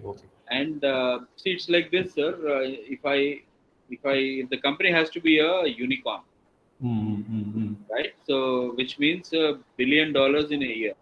Okay, sir. Okay. Right. So I can sell $1 product to billion customers. Okay, sir. Okay. Or I can sell $100 product to so many customers. Or I can sell $1 million product to only few customers. Okay, sir. Already you took an example. You took an example in Apple phone. Okay, sir. Okay, thank you for your value percentage. Thank you, sir. And for those customers who are not willing to pay that price, they'll never buy that product. And companies know that they are not their customers. Okay, sir. Okay. Right. So that's the space in which they wish to operate, and they're good at it.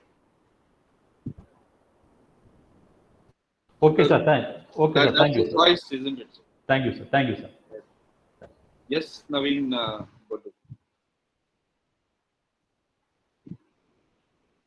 Naveen, you can unmute yourself if you want to talk.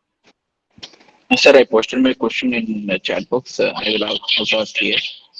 1 second. Most of the aspiring entrepreneurs come from middle class family when they want to dream big but can't afford to fail many times. What are the approaches available in our country to execute their ideas?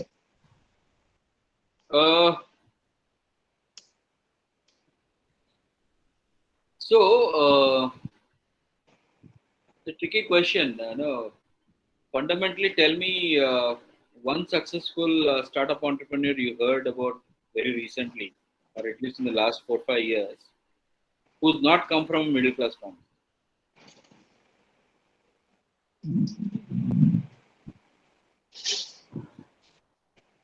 That's what, sir, I'm asking. How are they executing their ideas? We can't know the stories of the journey. Because they have that passion and they're willing to take that risk. So, I mean, you name the Bansals on Flipkart or any of the other startups like Zomato or Swiggy or Ola, all of them come from normal middle class backgrounds, isn't it? Nobody is come from a wealthy class and started a company and become a unicorn. Right? So to that extent, being in middle class or having low means of finances doesn't mean somebody cannot dream big or cannot take risks or will not be able to push further and get their startup idea wings to fly. Right, so that has no connection. Now, if someone is coming and telling that I want someone else to own my dream and take all the risk, then we need to figure out how viable or how serious are these people. Will they stick to it? So which means if I'm asked to sign a 1 lakh check and the founder has not even spent 10,000 from their pocket, do you think I'll have confidence to sign the lakh? No, sir. I will not. No. So I want to see what is it that this startup founders or the co-founders have risked by incorporating a company. Doesn't mean they've taken any risk. Or in the previous question which Abhimanyu was asking, if there is an entitlement thinking that I already declared that I'm a startup founder, then everybody else around me should risk on my behalf. I don't think that's a workable proposition, isn't it? Yes. And there is government, there are education institutions like such as Andhra University or all the colleges that each one of you represent here, who are willing to give their infrastructure, lab facilities, and equipment, etc., to create that product.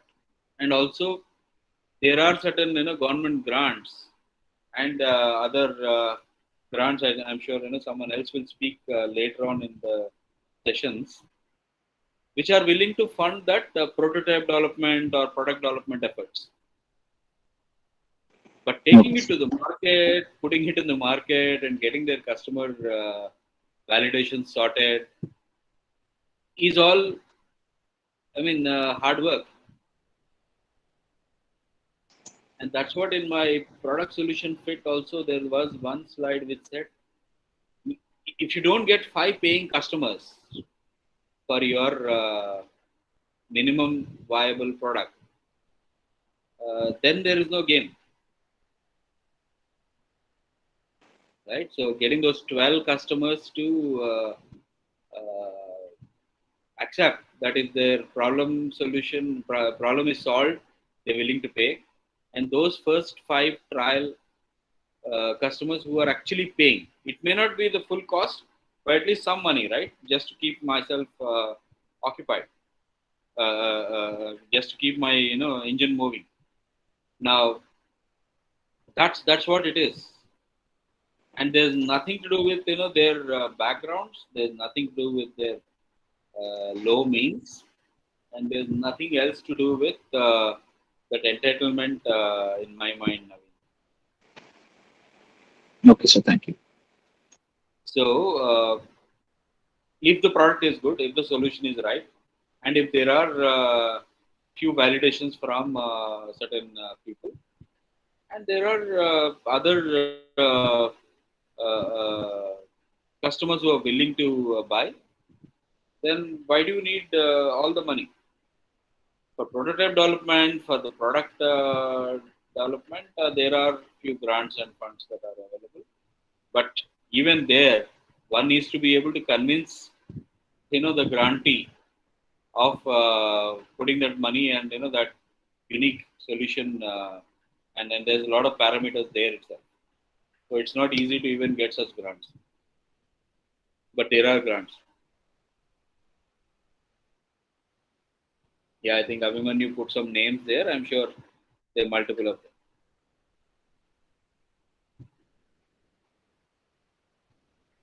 Any other questions?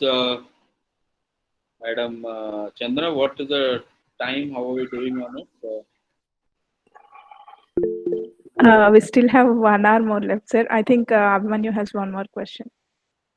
So when is lunchtime in Visakhapatnam, Chandra? Sorry, sir, but it was for us 1:45. So Abhimanyu, you have a question. So my question is based upon the Founder movie. It is based upon McDonald's. So there was a business which was selling burgers. The business himself does not knew that it was selling the fast food products at a very paceable pace. A person comes to their restaurant. He sees something is new happening. If he can commercialize that particular aspect at a larger scale, they can reap a larger amount of profits. My question over here is, there's a particular idea out in the market. The owner does not know himself. A third party comes in and want to commercialize it. How it could be done in a ethical way? What are how it can be commercialized? So it's like this, right? There is a founder and a solution fitment that happened. There's also a product and a solution fitment that happened because the people in that particular geography of the market were already buying from that particular burger company. Now there is this another investor or another shark or a big fish which has come and felt that it need not have to stay in that same geography, but it can actually scale across America and or probably globally as well. And that's the dream that the second person had, in the case of McDonald's, and came and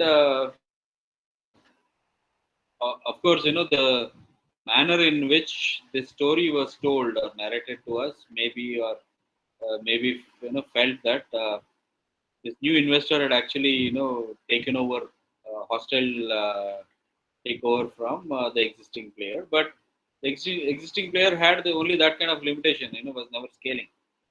And there are umpteen such examples in the market, right? So if there is a company which is only grown in that particular geography, and if it can scale to other locations or expand globally, it needs a bigger player, and that's part of our mythological stories also in India, right? There's a big fish that always eats a small fish, and the fish grows, and that's a what is it? Matsya Nyaya in Hindu mythological terms, but that's the way it is.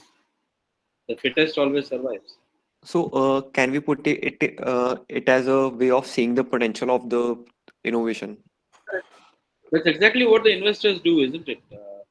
If someone sees a potential in a business and then puts in money on it, and then some of these investments are also enable these investors to sit on the board and take a few decisions which are which may not be the same thing which the founders originally thought, and therefore it again pivots or uh, changes or transforms into something else, and transformations keep happening all the time.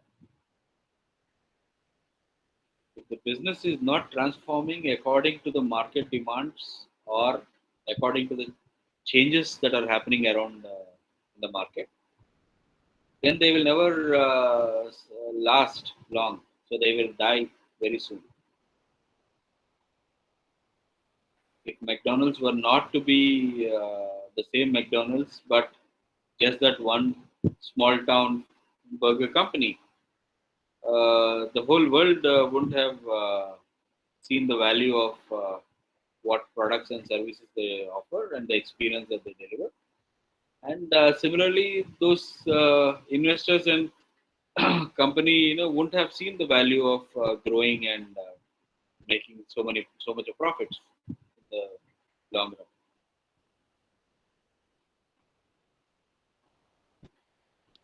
Okay, sir. Sir, It's a natural growth. I have one more query. It is in relation to exit and non-exiting the startup. So, when we see the when the Facebook was made by Mark Zuckerberg or any other person, which is a controversy. So, at a particular peak, a founder makes a startup, puts in 200% of efforts. He reaches a peak where he feels he cannot. Thereafter, no efforts are put in by the founder. He seeks to he seeks to exit the company. How you see it as a going concern concept? What are your take on this? Whether the founder should exit or not exit? How he should take it further? So Abhimanyu, I would like I would ask of you to actually park this question for the next session. I was just seeing the calendar. I think the session in the afternoon is all about funding, investments, exits, etc. I think just park it for the next speaker to come in and be able to take that, or maybe they would be covering these examples while they're present. Okay, sir. Okay.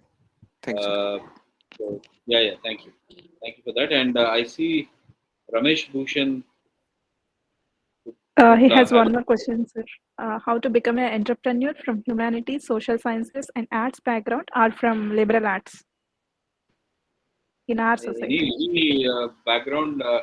So who said only engineers become entrepreneurs? I don't think that's anything specific to whether engineers or people from STEM backgrounds, isn't it? So there are multiple problems to be solved in every sphere and space of work, and social entrepreneurship uh, inclusive technologies, culture related startups. Big. I think there's only a limited scope for technology products, right? So, for example, if anything is app based or technology based, it requires of the user or the customer to have a smartphone or access to internet, and that's only uh, a minority portion of the total population of India. For example, if it is India as an example we take, or even globally. So there are a lot of enterprises and startups and solutions that are solving problems for I mean, communities such as artisans, communities such as people who are doing craft, people who are working on social problems and impact solutions. So there's so much work happening there, Mr. Ramesh Bhushan. It's not limited to technology and STEM area in that sense.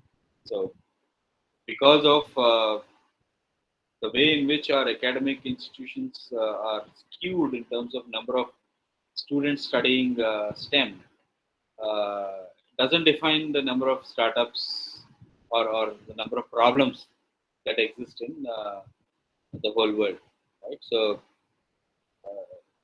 we may not really have to think that humanities, social sciences, arts, and liberal arts is a limitation in any sense. Because art tech is a huge uh, and well invested problem. Anything that we can define using art and creativity to convert it into. So there are solutions which take, say, my photograph and give it in a, say, Picasso style or a Michelangelo style.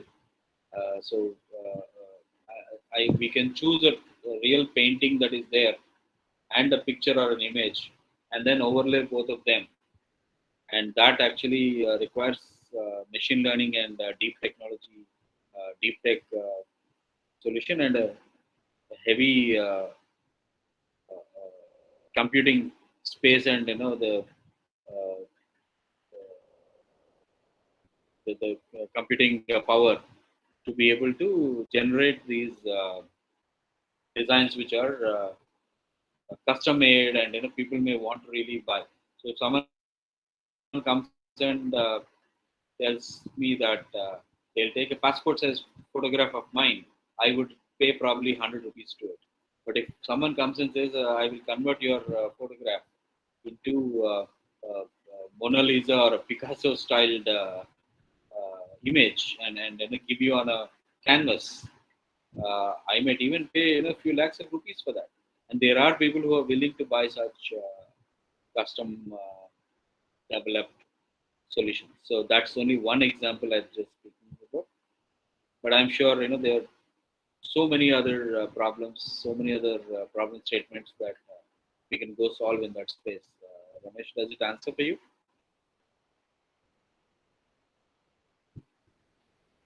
In fact, your last line just stopped short of saying, "Is our society ready?" Yes, we are ready.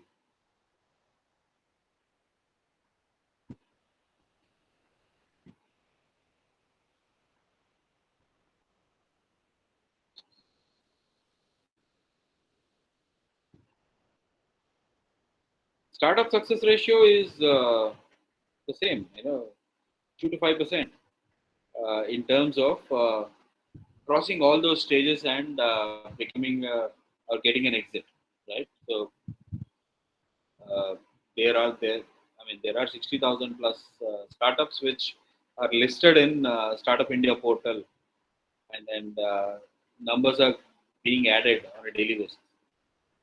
Uh, and what it also means is we still have a long time to go and really get into measuring our success ratios.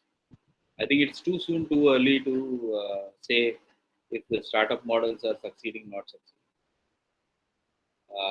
Healthcare and pharma in particular is a flavor of the last 2 years, where we are seeing a lot of solutions coming up from that particular space. It is also to do with the timing and the market demand, uh, because of the health pandemic that we all went through. So therefore, there's so much more that is required.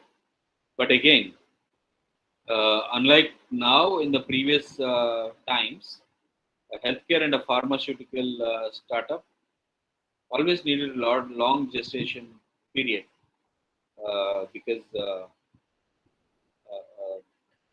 there are regulatory and other certification related issues with pharma and the healthcare space, and therefore it takes a long while for research and the translation of commercial translation of a particular solution. So pharma and healthcare is a good space to be in because it touches many human lives, and it's also one of those sectors which never faces any recession, if you will.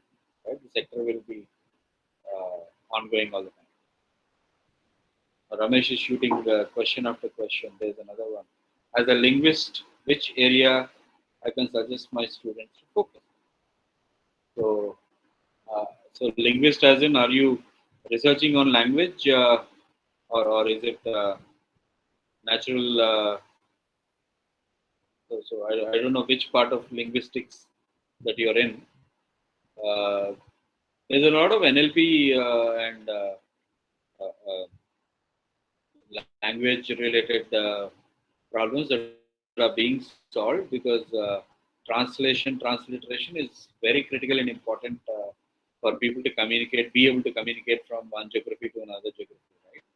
So Google is really doing a lot of work there of translating from one language to another language, and many of our technologies also are limited by the applications and apps being in English, and all those might require translation if that is what you are speaking about.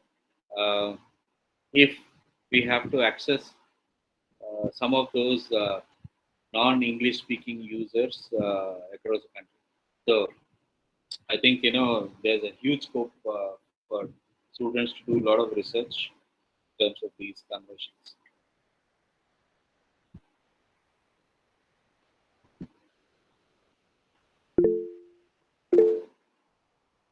Yes, Abhimanyu. So this question relates to the failure of startups. So I was thinking, a startup is failing. Now the founders are to introspect where it all went wrong, and during the introspection there might be certain stages where they want to relaunch the startup. So what is your take? How like 100 startups were there, 3 to 5% is the success rate. 95% of the startups, as per your experience, how many of them introspect about their failures, and what is the relaunch rate within them? So a lot. In fact, uh, while I was explaining that, talking to that slide on 98 to 95% startups fail, um, I also mentioned that it is just the business model that fails. It is not the entrepreneur as an individual who fails, right? So entrepreneurs, if the chosen, they have chosen to take risk, and they have chosen to create something, and they have chosen to really generate wealth, and they have chosen to generate new employment, and that's something that they're very passionate about, and they have dreams. What fails is not the individual but the model, and which is based on many factors. It is nothing to do with the individual. Like we also discussed, it could be with the timing, it could be with the idea, it could be with the team, it could be with the funding sources, or it could be with any of those, or wrong, poor assumptions and judgment on the market and the customers, etc. So it could be any of those 101 reasons because of which a startup model fails. And if the founder is chosen to be an entrepreneur, uh, they always rebound, right? So that's the resilience every entrepreneur will have. They might fail in the business model chosen, but they quickly pivot, change gears, move, change, probably take up another problem to solve, etc., and then keep moving forward. And hence, entrepreneurs, in my mind, never fail. They keep on trying and they keep on experimenting, and they will have that grit to pursue further. If they're not really completely chosen to be an entrepreneur, they may go back and join other companies, or maybe if financial situations don't permit, they may go back to a paying job or something for a brief while, but they always keep returning back. Once an entrepreneur, always an entrepreneur, and they serially keep experimenting. Now there are a few conditions or few situations which even the founders or the entrepreneurs won't have anticipated, uh, like the 2020 health pandemic that happened most recently, or the lockdowns that happened in the country, and some of those business models have just become unviable or not useful at all, and therefore startups had to reimagine their own business models. They had to reimagine their own customers in the changed world. They had to reimagine their solutions or the problems that they were once solving. And in my own personal experience, 2020, uh, I think during April and May, I was involved with this organization called TI, the Indus Entrepreneurs, and in Hyderabad, in partnership with the Telangana state government and TI and Hyderabad Angels, which is an investor network, angel investment network, and about 13 odd incubators, including the likes of T Hub and CCMB, AIC, etc. We've all launched a program called Reaching for Hyderabad Startups. We invited many of these startups incubated in these 13 incubators whose businesses have tanked or business models have failed, or uh, the market is changed for their current product or solution, right? So we brought in about 300 odd such companies, and by way of continuous mentoring and series of sessions with small groups of entrepreneurs, by attaching a mentor each of these groups, we allowed the founders to reimagine their business models, pivot or rejig their startup solutions, or even go back and develop something new, or choose new set of customers and go into the market once again.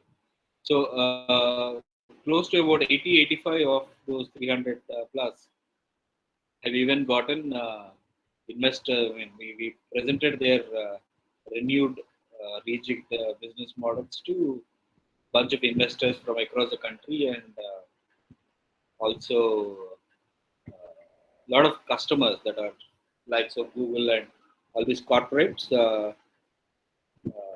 through series of demo days again.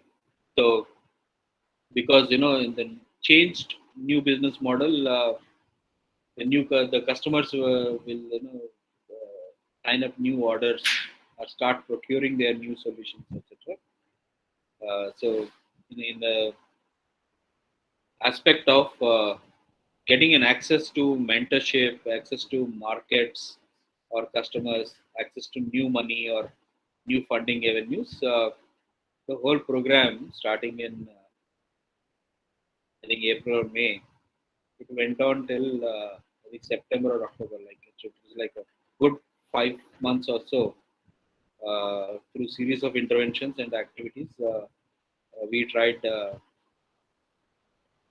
rejigging, some of the business models to change them. And I think over 60 odd investors and more than 40-45 mentors from TI and all these ICA and other HA kind of bodies have participated in this massive exercise.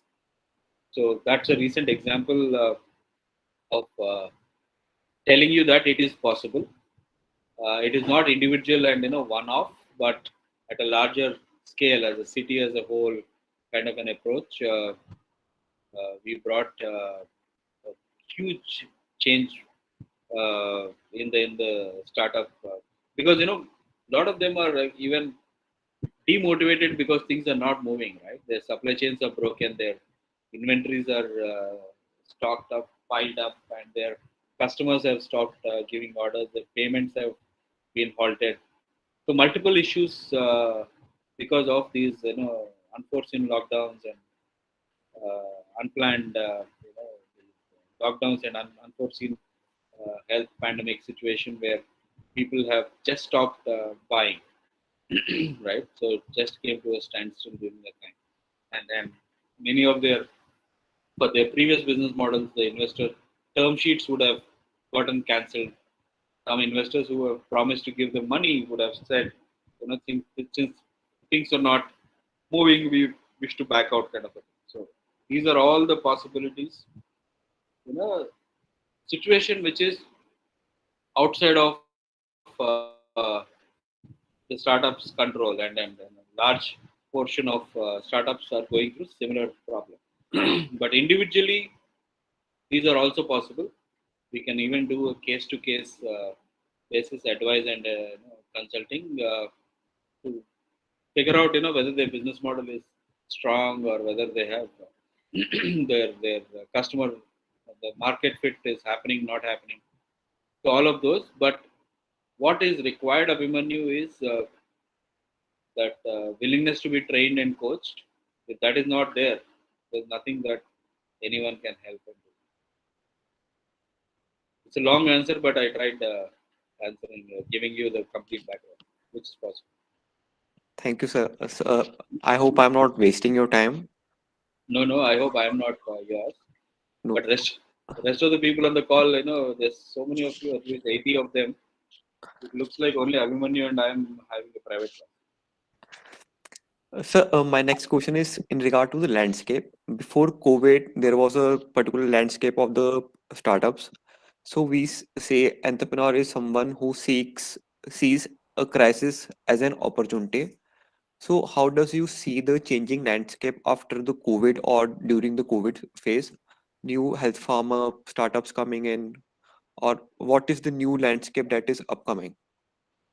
What did you see? What did you notice? How many unicorns we had prior till 2019 and what happened in 2021? Sir, in context to healthcare pharmaceuticals only, Healthcare, there are opportunities, but at the same time, at least if somebody is focusing on just the pandemic and this one as a problem, I think it's a moving goalpost. Because every day there is something new happening and changing that sense. So the ones which are more successful are the likes of Bharat Biotech or any of your other vaccine developers or some of those pharma manufacturers who had gotten formula from somewhere and started developing. And during those increased hospitalization time, there were many people coming and trying to develop certain concentrators and sanitizers and this and that. So multiple things happened during that time. But again, uh, startup or a business is something that is repeatable and scalable. So whether it is qualified in that context or not is for the founders to assess. So healthcare is a big deal, but healthcare has always been a big deal because it's not just COVID virus, isn't it? There are so many problems to be solved in healthcare and wellness. That's a focus sector which after I think health and wellness, your edutech, uh, your food tech. Once lockdowns are lifted, all of them are growing, isn't it? Every other business where convenience and deliveries are involved, there seems to be a huge demand for those solutions. Okay, sir. Thank you.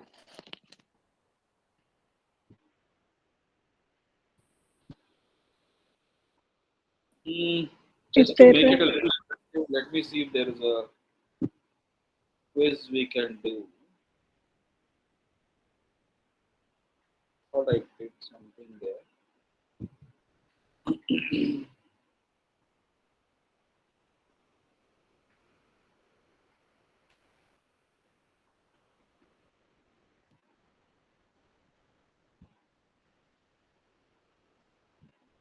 Chandana, are you able to see my screen in presenter mode or Yes, sir.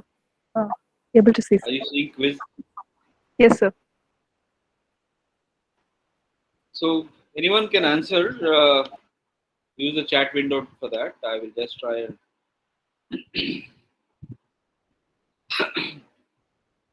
So, is entrepreneurship a hit or a miss? Is it risky?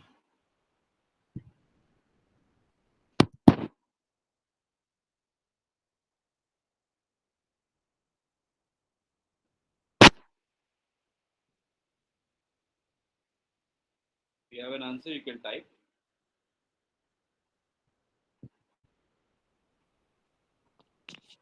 So the answer has to be subjective or objective? So I already pressed the Okay. next button. So which one is first? Plan big or act fast.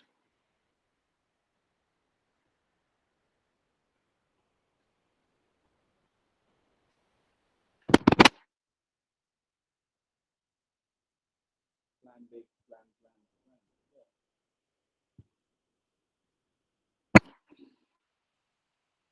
There's one person who said act fast. Oh, I see the chat window buzzing with answers. Let me give you what is here. So it's actually experiment. Startup is all about experimenting, validating. Things work. So we may have a plan. For example, the business model canvas that I spoke about, right? Uh, the BMC done at the beginning of the journey, and the BMC done when say somebody startup is raised Series A funding. The founders themselves will be surprised, if they ever had that original idea, which was so different from what they are doing right now. So it keeps changing and keeps moving all the time. So should a founder go by intuition first and validate afterwards?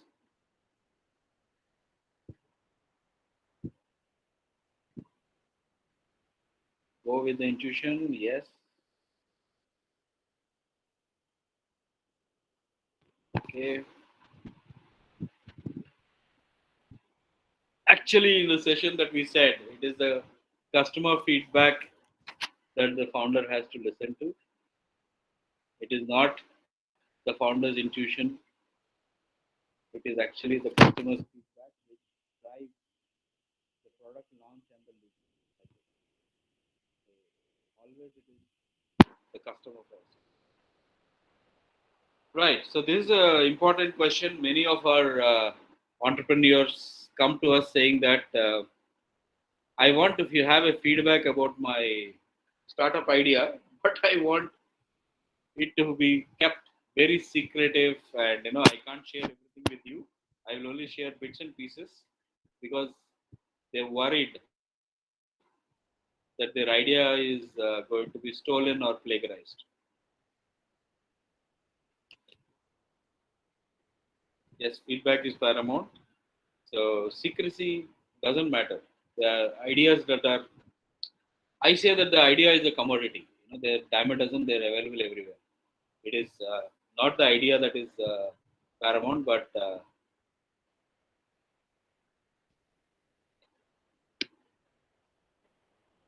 again, I think this is the same question repeating. So it is not the design, it is not the development, it is iteration, right? Yeah. This is another one which we spoke. It is an incremental launch, listen, loop, and pivot. Launch, listen, loop, pivot. That's a cycle that we spoke about, right? So the moment there is a working prototype which is validated by at least few paying customers, it is good idea to actually launch it in the market. We took the example of Clubhouse.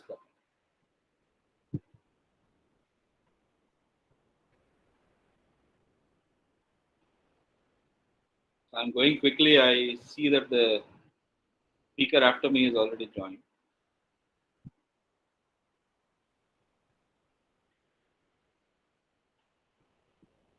So it is build, test, iterate, and that's the loop. And minimum features, because it is not about having all the features covered in the first one. Okay, product or service in one word. I'm waiting for answers.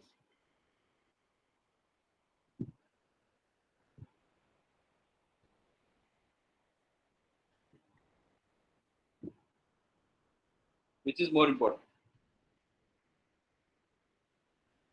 or which is the best?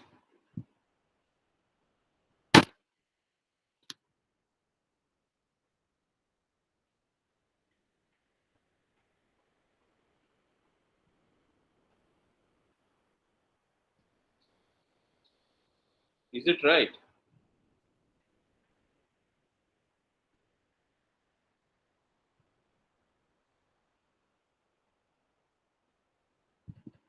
Technology in one word.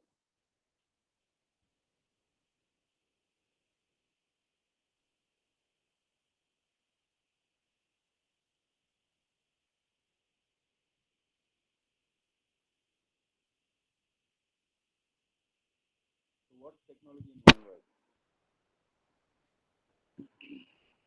So to a question that was asked, right? Humanities and social sciences and linguistics and art and literature. Irrespective of what is that we choose, the enabler is technology. It is actually, what is going to work for us.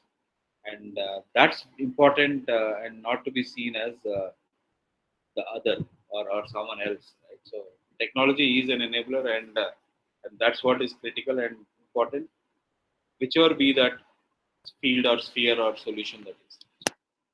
Because if we need scale or repeatable results without technology as an enabler, how can we achieve it? Even if it is a social enterprise, which is probably going to do some adult education as a program. Now, if there is no technology as an enabler at the core of it, it can never be scaled. It will still remain in the same geography or that one community that we're doing, and that's all. So how do we really take it to the world?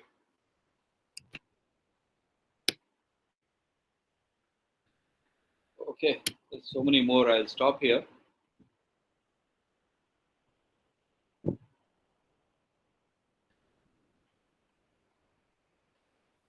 So I'm done, and thanks for your questions and all the active participation and interaction in the chat for all these questions. from my side. I now good to hand it back to Chandana. Over to you. Thank you, sir. Thank you very much for taking your valuable time to take up 2 sessions continuously. I know it is not a easy task to speak for 2 sessions. Thank you very much, sir. And thank you very much for telling us about uh, what creating a business value is and how to create it. And we got to know how to create a business model and a business plan. And thank you for introducing us about the concepts like servicitizing, product market fit, and problem solution fit. And we got to learn about many more things of how pricing is being done actually in various companies with the illustrations you gave. Thank you very much for elaborating the things with the examples here. And I think this is the session which got QA for the most time, which is about some 40 minutes. Thank you very much for patiently answering the queries of all the participants, sir.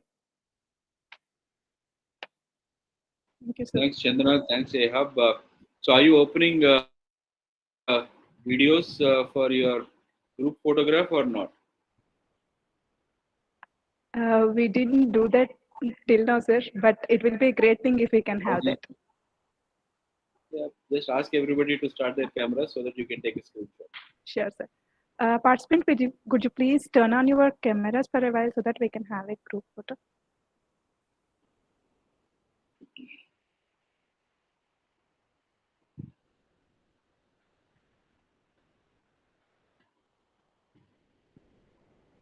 So, Chandana, should we show a letter A like in Ahab?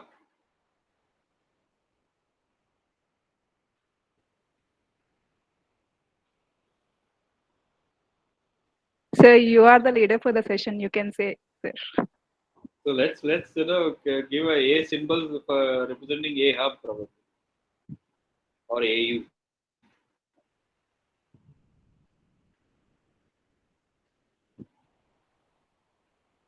So everyone in the room who started their video can do this so that we'll just take the picture of A so that we can thank AU and give it back to Ravi Garu.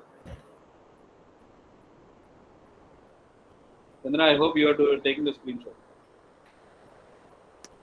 Yes, sir, we are taking.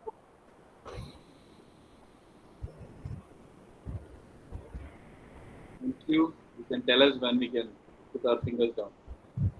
Yeah, you can close it, sir. Thank you very much, sir. Thanks so much. It was nice interacting with everyone and happy to see you on the other side soon. Bye bye. Thank you, sir. Thank you, participants, for being with us here patiently. And the next session will be starting at 2:30 p.m. Looking forward to see you there.